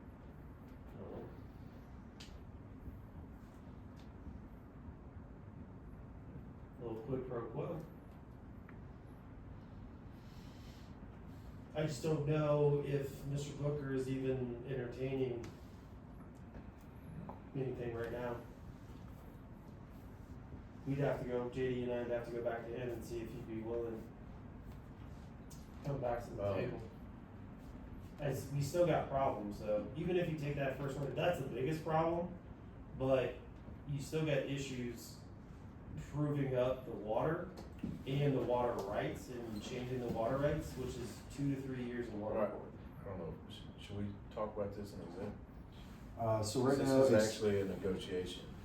we can call it for exec, however, this executive session, for today is only for the Horseshoe Park discussion. When is this gotta be executed? Whenever we get around. Whenever, I mean, they would like it yesterday because they're supposed to start construction when too. Well, they've gotta start pouring concrete, cause they got it all excavated out now. So they're at that stage. We're under no time crunch. They are. Here's my only reason for this. You get them to sign off of that, it takes away that crutch out there. He doesn't have that crutch anymore. That's what he's dependent on right now. I hate to play it that way, but for future purposes, it may be worth chasing for a minute. And right now may be the exact time to ask that.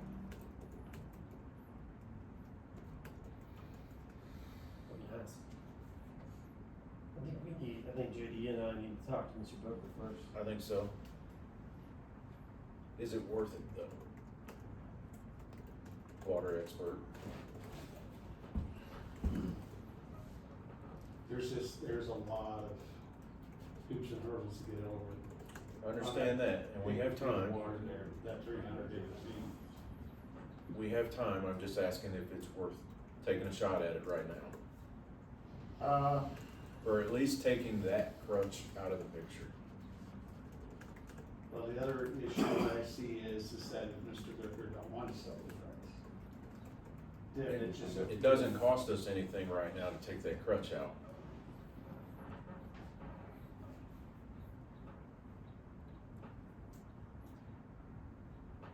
So just because I wasn't here, Cherokee has that first right of refusal currently.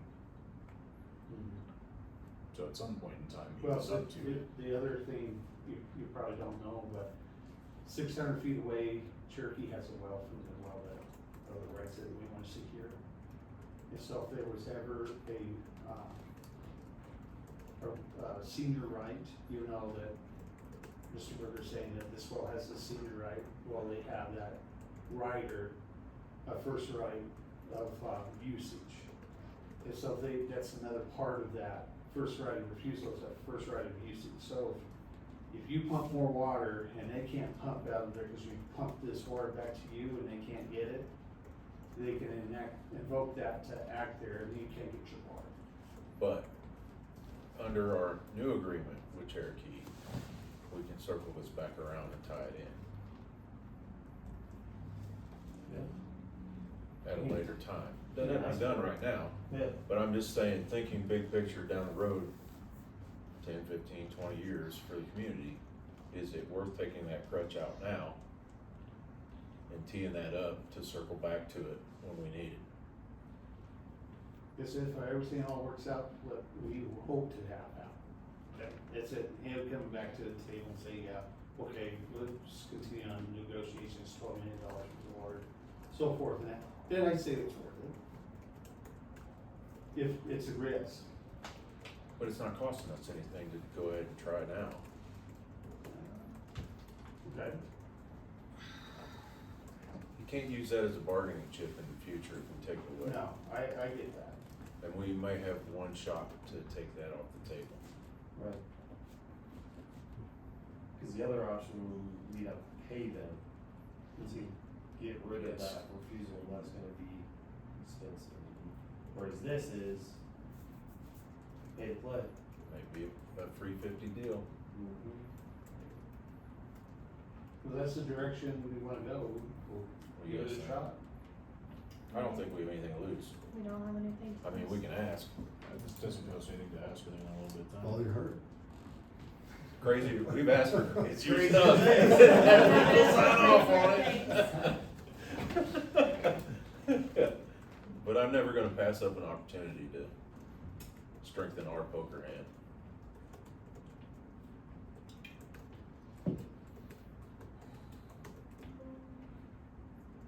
All right, and so we do actually have that easement agreement after I believe it. Number 10. Yeah, The next next number one, 10. yeah. So I'll wrap this up really quick. Last one was just core requests. We continue to get these AI generated core requests for, service lists, contractor lists, purchase orders for water treatment chemicals. Our practice, so under Colorado law, if the request takes less than an hour to complete, we simply just have to complete it. If it takes more than an hour to complete, we can ask for payment up to like $41 and some change per hour. So our practice is to always ask for compensation if the time requirement meets it. So far, none of these AI generated requests have made a payment to actually obtain the records. So that's usually the conversation. We have had AI come back and revise their request though, which is kind of interesting. Where we get, here's a request for blah, blah, blah. Thank you, based on the time you've said and the matters, we would like to limit our request to this. Can you please review now and just take this as a new core request? And we'll reply that the cost is now slightly less, and again, it eventually ends, but we are getting a lot of these, unfortunately. Is there a way that we can, the documents are prepared, they will be sent once payment has been received? Yeah, so that's Or we standard won't, practice. we won't start preparing the documents until payment has been received. That's correct. Yeah, so the way, we are not required to process the request until payment is received, based on our fair estimate on how long it will take. If we accidentally, let's say, assume too many hours, we then have to repay, anything we don't use. Otherwise, we can also request more before the documents are turned over. But this way, just asking for the payment up front based on staff's estimate, we kind of save everyone any sort of time and effort until payment is received. I'm assuming there's not a way to make the AI core requests go away. No, and I will tell you, this is not a Woodman Hill specific thing. I get the exact same core requests for dozens of districts on a regular basis. And then a lot of them seem to make the rounds for like water and sanitation districts. I'll see the exact same submission for 4 of my water and sanitation audits. So it's become great. I'll tell you, there's one other piece of this too. We've always had our meetings here in person. For my districts that have meetings held remotely, there are actually AI bots with human names that will attend the meetings. And then after the meetings, we will occasionally get a sales pitch. We saw today at your meeting, you talked about X, Y, and Z. Have you thought about services from X, Y, and Z based on what you said?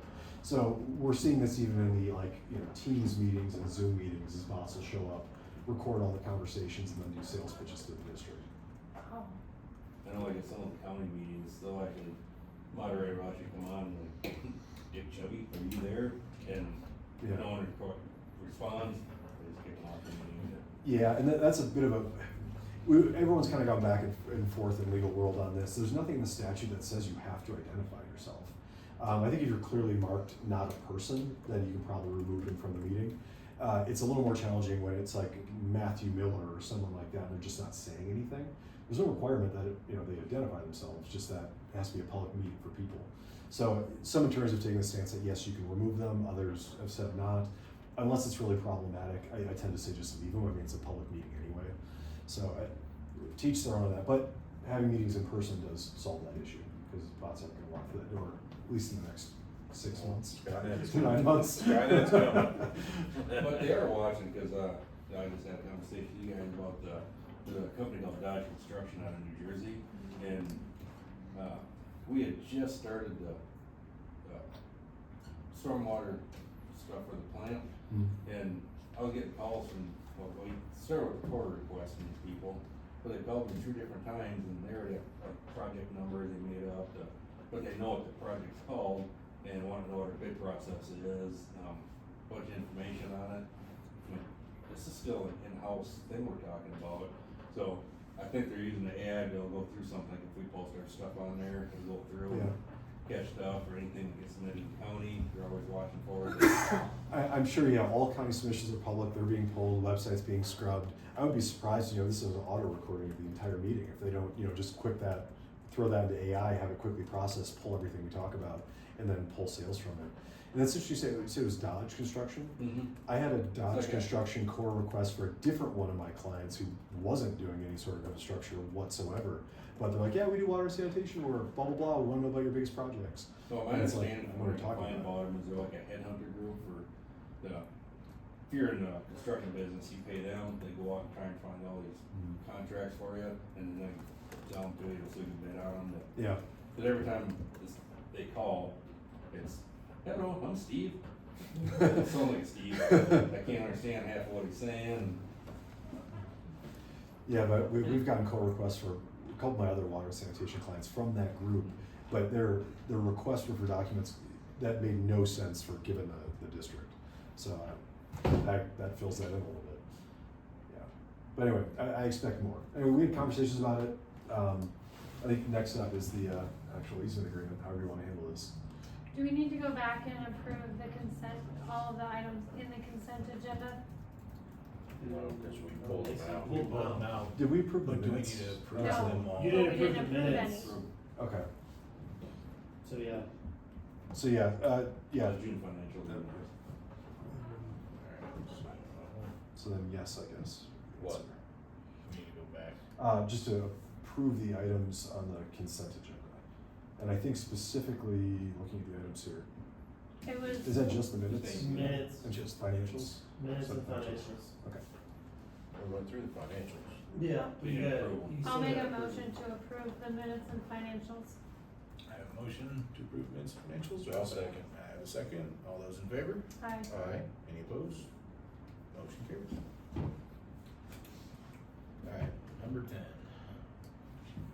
Consider, for approval of Cherokee Metro District 10-minute, access easement. So, in your packet, I didn't have the updated red line back from both John and Cherokee, but what I have up on the screen is that clean version that has adopted some of John's red lines. What we were talking about earlier, property restoration, so this is section AA, Cherokee shall pay for any and all damage that may occur in full or in part from Cherokee's use of the Cherokee easement to the 12-inch water line. So that was one of the things that we wanted to make sure was in there, and then here's the section about insurance. So instead of stipulating in the contract what they have to get from an insurance perspective, they've just left it, this Cherokee shall procure, maintain, or self-insure at its own cost a policy or policies of insurance sufficient to insure against claims, demands, hazards, risks of loss, and other obligations associated with Cherokee's use of Cherokee easement. And then, John, I'm not sure if this section was really important to you, but this struck the whole thing. Yeah, so the notice was just like, you wanna provide notice to one of these parties, here's who you provide it to. I had another section that I added that specifically said provide notice for X, Y, and Z, so if they got rid of that, it's not the end of the world. It's just notice. I don't think there was any other red lines. Yeah, it looks like they accepted some of mine and then left some of them in red line, which is weird. Like that one where it said, any damage in full or in part, and appurtenances there too. That was me, but that wasn't in red line. So I'm not entirely sure what they changed on this one. I'd have to actually run a Well, it looks comparison. like it needs further review while we wait for a response on our, Bargaining chip. You're right though, I think the biggest provisions just I'm seeing right now are in there. Yeah. But unfortunately I can't, I have to run a red line comparison. Okay. how did they get all their construction equipment up there to clear the area? They just went and did it anyway. Plugged right into our electrical. So they I'm used, sure they just some went and handshakes used on the that. easement, right? Without having permission? Without having a written permission. How are they gonna get their stuff out? We will if give they you couldn't appropriate pay time to review that, and while we wait for a response from them, at least that's my opinion. Carter, you're gonna handle those discussions? Yeah, JD and I will take care of it. Okay. Cool. Alright. Table? Table. Item 11, Let's build a playground. So, Game Time is essentially who built the RCE playground for us. Once I came on board, the tops of bed grass were already in the works with Carter and Stephanie, and then a Challenger bed grass. So they did award us another $127,000 in a grant. So that is why we ended up going with them, because we could obviously purchase a much larger playground setup as opposed to other vendors. We had already discussed $250,000, and that's what the contract, which would be a lot, which, you know, is included into that, 75 from bed grass, and then, the 250 for unwoven. So we're just asking for approval for that, so we can get the ball rolling on, community playground. It's nicer than ours. It's way nicer than ours. It's the best one we just really loved out. That's why I asked if we were talking about horseshoe. It's coming. Brace yourself. I'll We make a can't afford it motion. after we do bed grass. Alright, so we have a motion on the table to approve. Do I have a second? I'll second. All those in favor? Aye. Any opposed? Hearing none, motion carries.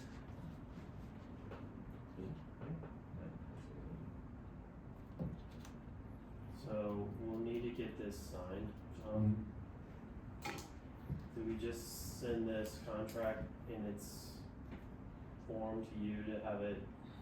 Is this the playtime contract I looked at about a month ago, or is this a different one? You did Or it Game Time? probably, 6 months ago?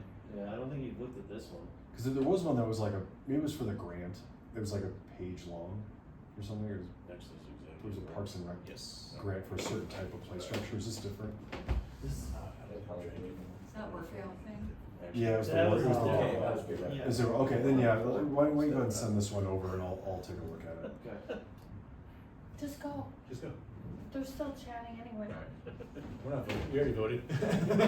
Sure, are we gonna take a minute before exec? Yeah. Yes. Okay, alright, let's do that. We I was need like, a man, if minute. I could walk out right now, we don't have a quorum. Cause our community member over here.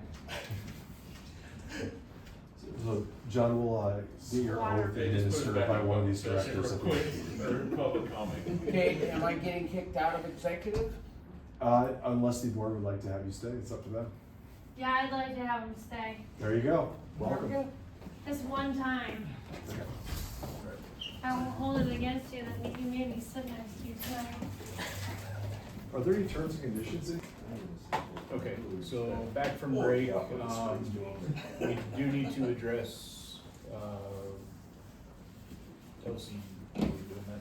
You guys wanna do that? Are we excusing or not?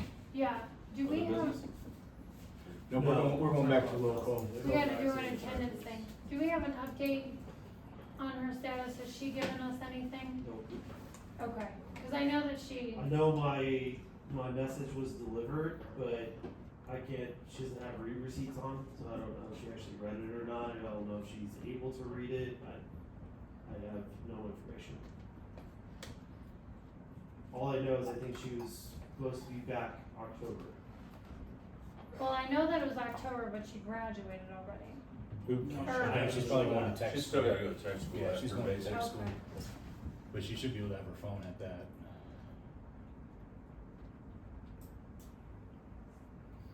If we leave it and then come back to it when she provides the documentation, are we good?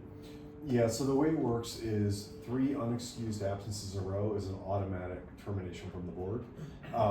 If July is the 1st, August, September, so essentially she'd be removed from her seat at the September meeting.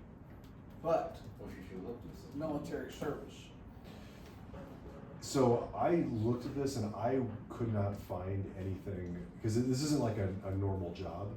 This is a voluntary position. I mean, everything in the military is voluntary.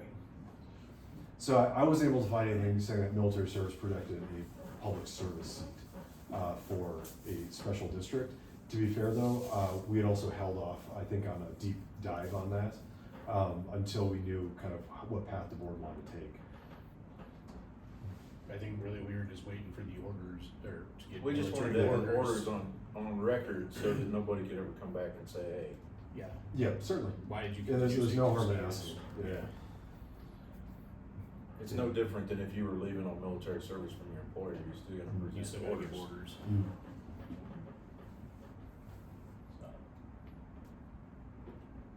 I'll touch base with her. Okay. Just reach out, we got until September, so. Yeah, Okay. we've got time. And you can, yeah, certainly at any later meeting too, you can excuse this absence and things like that as well. Okay. Perfect, okay. But September's the deadline. Okay, Got it. so item 12, executive session, sir. All right. Is there a motion to enter executive session for the purpose of receiving legal advice on specific legal questions under CRS 246402-4B, namely contract with Colorado Escapes regarding Horseshoe Park? I'll make a motion. I'll second. All those in favor? Aye. Unanimous motion carries. All right. Enjoy your book. Okay, out of executive session, on to item 13, items unfinished from previous meetings or other business. Before we go to paintbrush, cause that's gonna take a long time, where are we at with the golf course stuff? Remind me again, what you're talking about? Gonna go with nowhere. That's what I'm gonna figure now. You're talking about the golf carts? Course, I know, but are you talking both about? actually, since you brought it up. Carts is a no-go, there's Okay. nothing we can do there. You're talking about. Who said that, the manager or, okay. Now let's talk about the water and contacting GTL, Raul.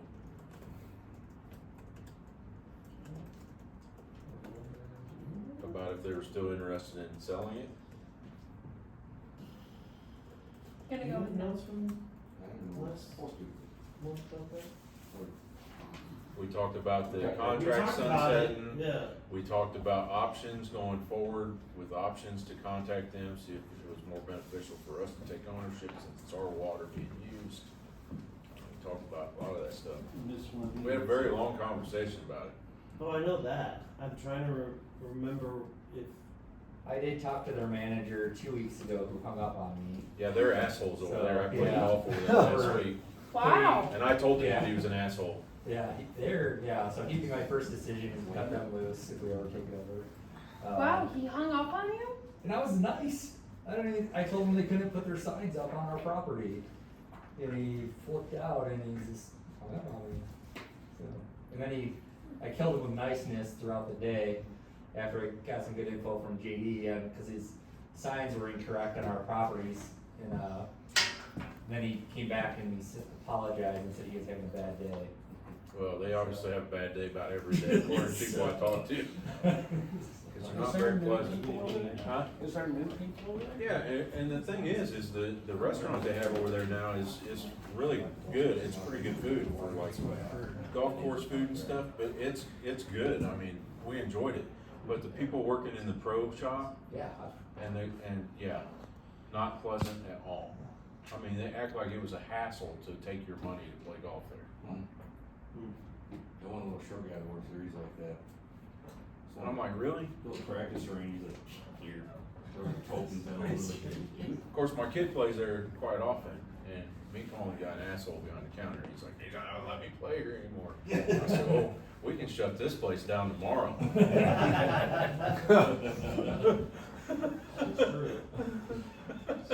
We're in public section. That's okay. Let it be known. Antler Creek. I've said worse.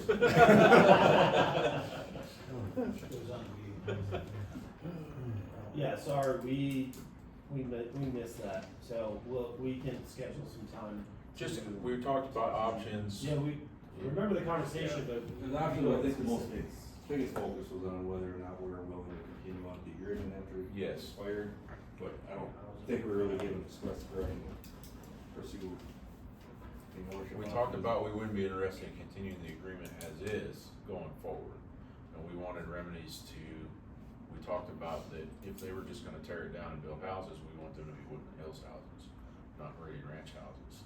So is it beneficial for us to approach them and offer now if they have accurate bank statements or revenue stream, documentation, which they didn't have when Jed had conversations with them. They could only provide 2 years, they needed 5. Alright. Is that refresher or not? Yeah. We'll We take had that a back. conversation like 2 or 3 years ago, so they should have 5 now. They Yeah. should have 5 now. We'll take that back. We'll get something for you guys for next week. I mean, it needs help, I mean, the dude managing it is not, they're not Nice. doing a very good job of managing the place, and it is not a very good course anymore. It would need work. Ask Wally for a bunch more water too. Yeah. Yeah, cause it's, I mean, it's bad. I mean, they're not even sanding the traps anymore, they're just letting them overgrow. Yeah, what signs up that. Yeah. I was looking at the clubhouse, it's just terrible back there. I was last over there about a couple of weeks ago. And I mean, that was a USGA certified course for years. It's the 4th largest and longest in the country. And now they're just gonna let it go like that. They could hold major events there, really. Should let Jed buy it. Jed doesn't live here. Remember? Yeah, I still remember that More money, conversation that more night. money, more money. Yeah, me too. I want more money. I'm moving. We'll take that one back. Hostile. Did we ever find the remote lawnmower? No, No, I It's thought in we already Texas. put that to rest. no. Cause You it know why I asked? Because it has come back on my Facebook feed for the last week over and over and over again, cause they've been selling them things everywhere now. Remote lawnmowers. And I'm like, man, somebody owes us a remote lawnmower. I think there's 5 nice desks in our office there that. It was in the, no, cause it was a separate line item in the budget. Yep. Found it in the budget, but could never find a tie out to if it was ever purchased.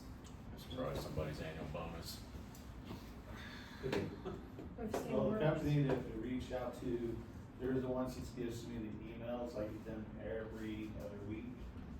You might say, hey, we got this new model for a remote control mower, and it's like, I just pull them off, because there's nothing really. Hey, AI may be able to mow it for us. A whole bunch of little mowers running around. They can solve all my problems. Yeah, you still would have to go out there and rescue the crazy thing if it gets stuck, so, I mean. Alright, I just had to throw that in there, it kind of broke up going from the golf course to now let's talk about paintbrush. Okay, so, today I actually got in the mail a pretty long, outline of all of the costs that Paintbrush Hills incurred administratively, with the refunds that we gave back to the residents from the lawsuit. And then how much of the money went to Colorado Payback, as well, so overall, they sent,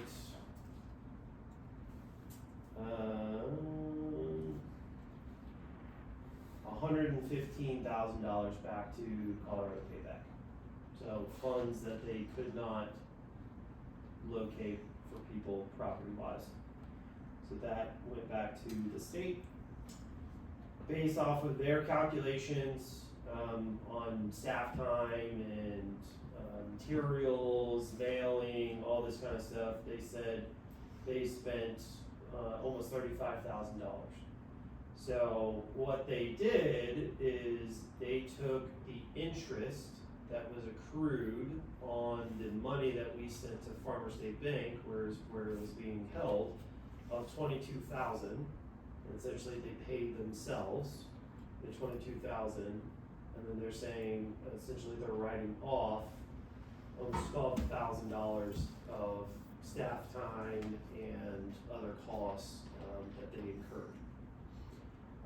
I have not had time to go through this huge packet of financial statements to say if I agree with any of this, but this is information that Troy specifically asked for a couple months ago that we've got now a more formalized information that I can really sit down and kind of go through.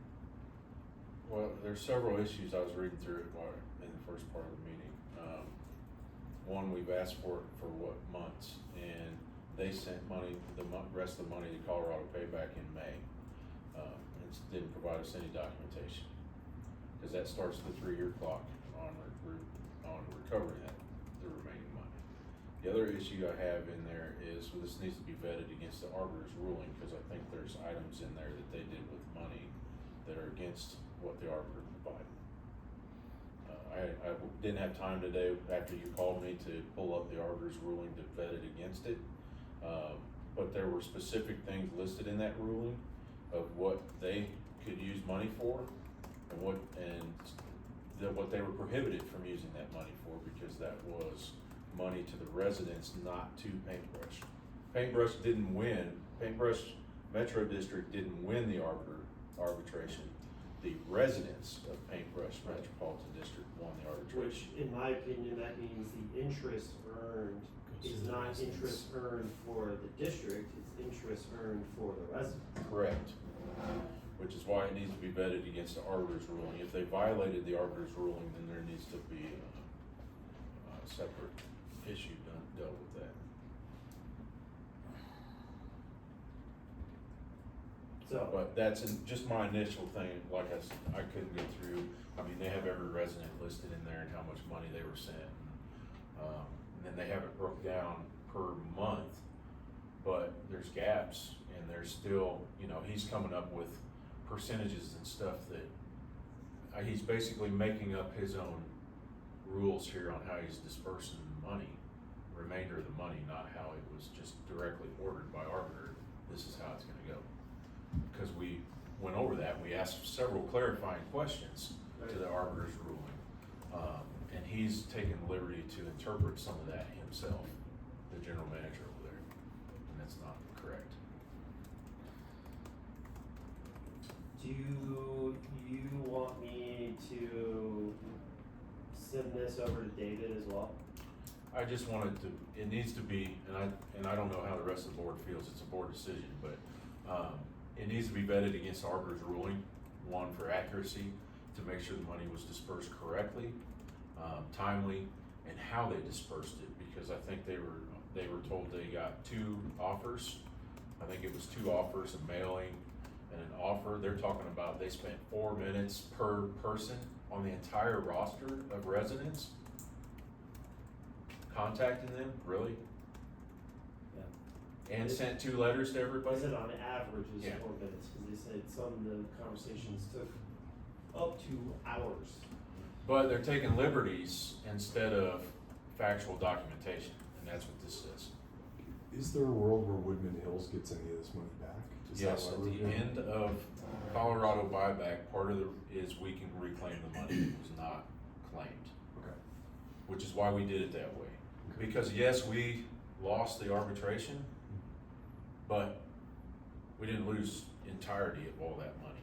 Whatever didn't get claimed comes back. And Paintbrush Metro District gets 0 of it. The residents were harmed, not the district over there.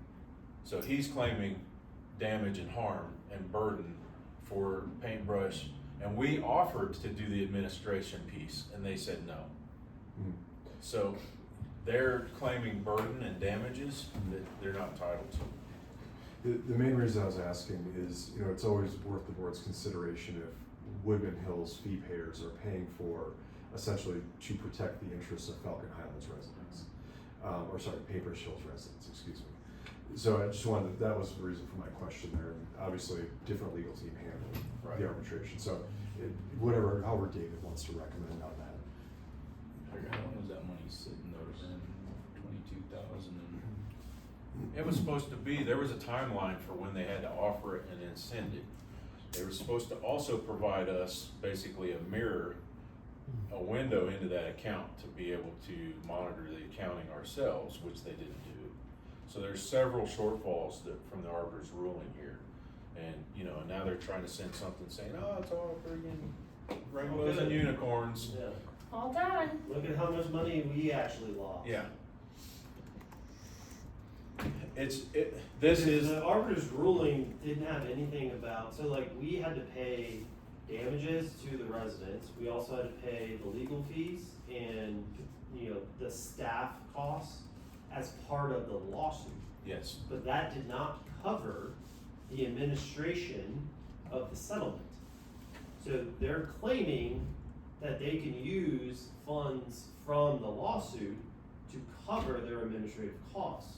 I don't think that's right. I don't think that's permissible. Without reading the documents, I would agree with you, just off what I've heard, but my question is more of how long did that, I don't know the dollar amount that was. oh, it's there, been, how and long have you been it here? had to sit for $22,000 of interest to be accrued, that they were able to take to pay for their stuff versus that 22,000 should be read as. When did we bring on? Has it really been 3 years? When did we bring you guys on?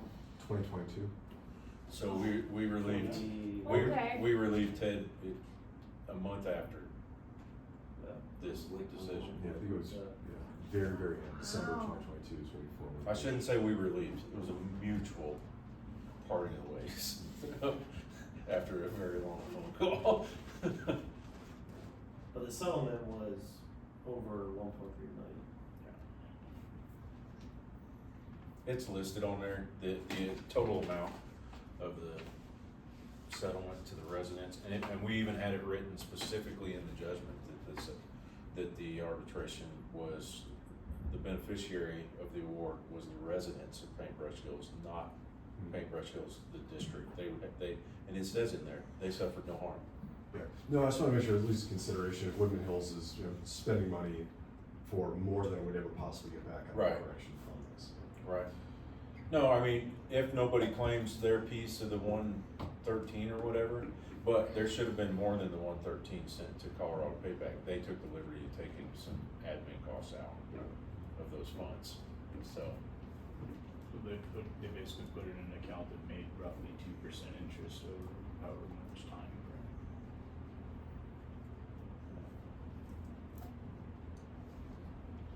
Yeah, cause he specifically states they used awarded money.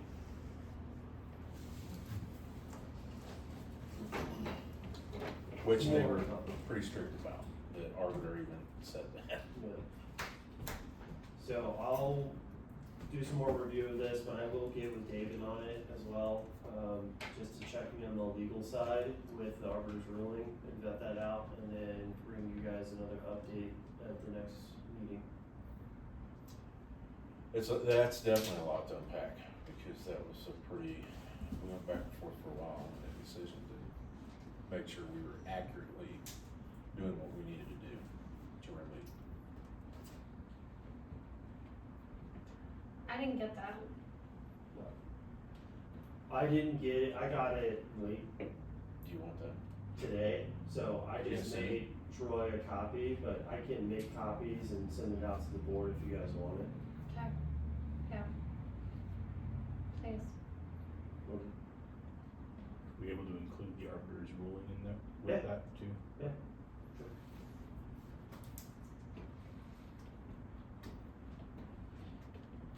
I'm not gonna lie, I took a little nap trying to compare the arbiter's ruling to this before this meeting. Tired from work? It was rough today. Took my kids to lunch at Red Robin. How you doing, Wayne? Me? Yeah. I'm just waiting for this thing to go off again. We have one any- more thing. Alright, Anything else?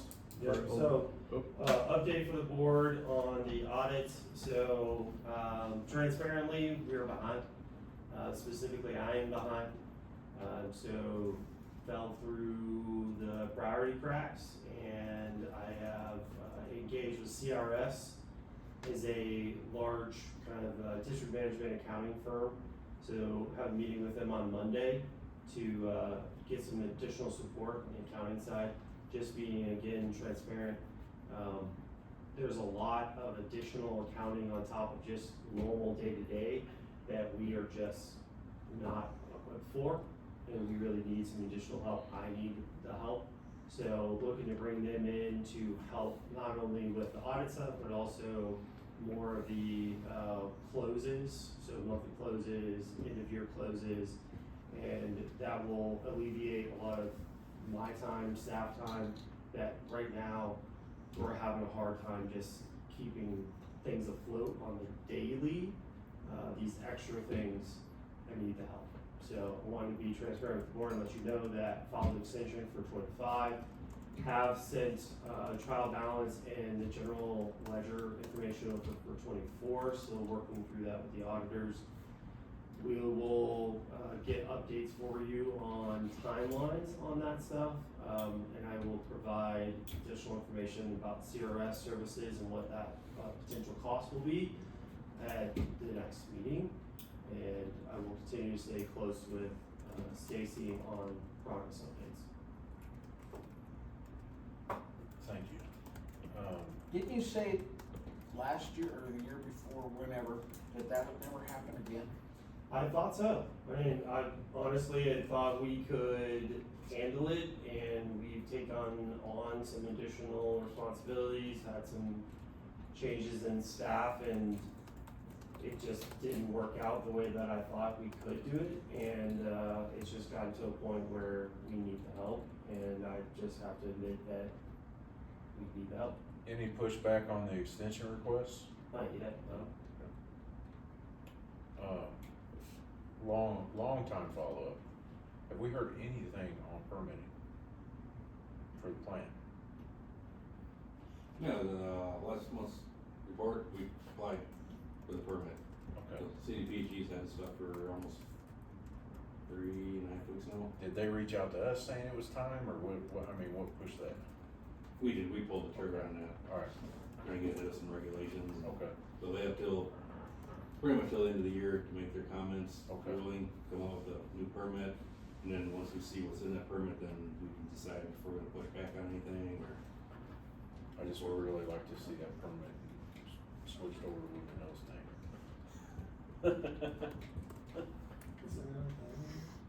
No, it's still being It's still in paintbrush, isn't it?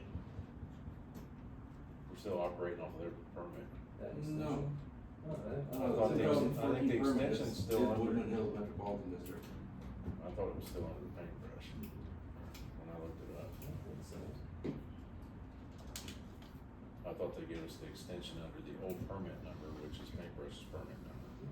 Look, it was an extension, but 2014 was a brand new permit with stricter regulations and ponds, and then 2019 was extended, but it should be underneath Woodman Hills name. I hope I'm wrong.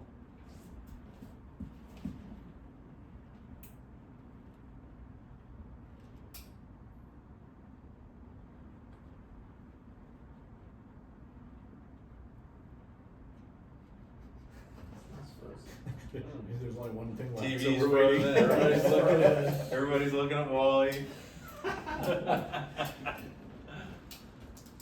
It's lagging. Wally's lagging. Join Katie. Compute. Alright, yeah, I mean, you don't have to find it right now, I'm just curious. I was just curious about that. Okay. Next. Anything else for old business or unfinished? Are you gonna do this after the meeting?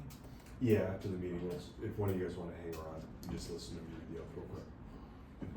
Alright, so moving on. Don't volunteer me. Nothing else? Oh, okay, I just like. Nothing else? No. For the record, it is Woodman Hills Metropolitan District. Okay, It is thank not you. I was Hills. That's fine. Okay, I just wanted to make sure. Yep. so we're on item 14, adjournment. Looking for a motion. All motion we adjourn. Second. Hearing a motion and a second, aye. Aye. Any opposed? Virginia. How bad did that kill you to almost be quiet the whole meeting? Almost? Well, John would never actually be quiet. Just sitting over there in the corner, just swing.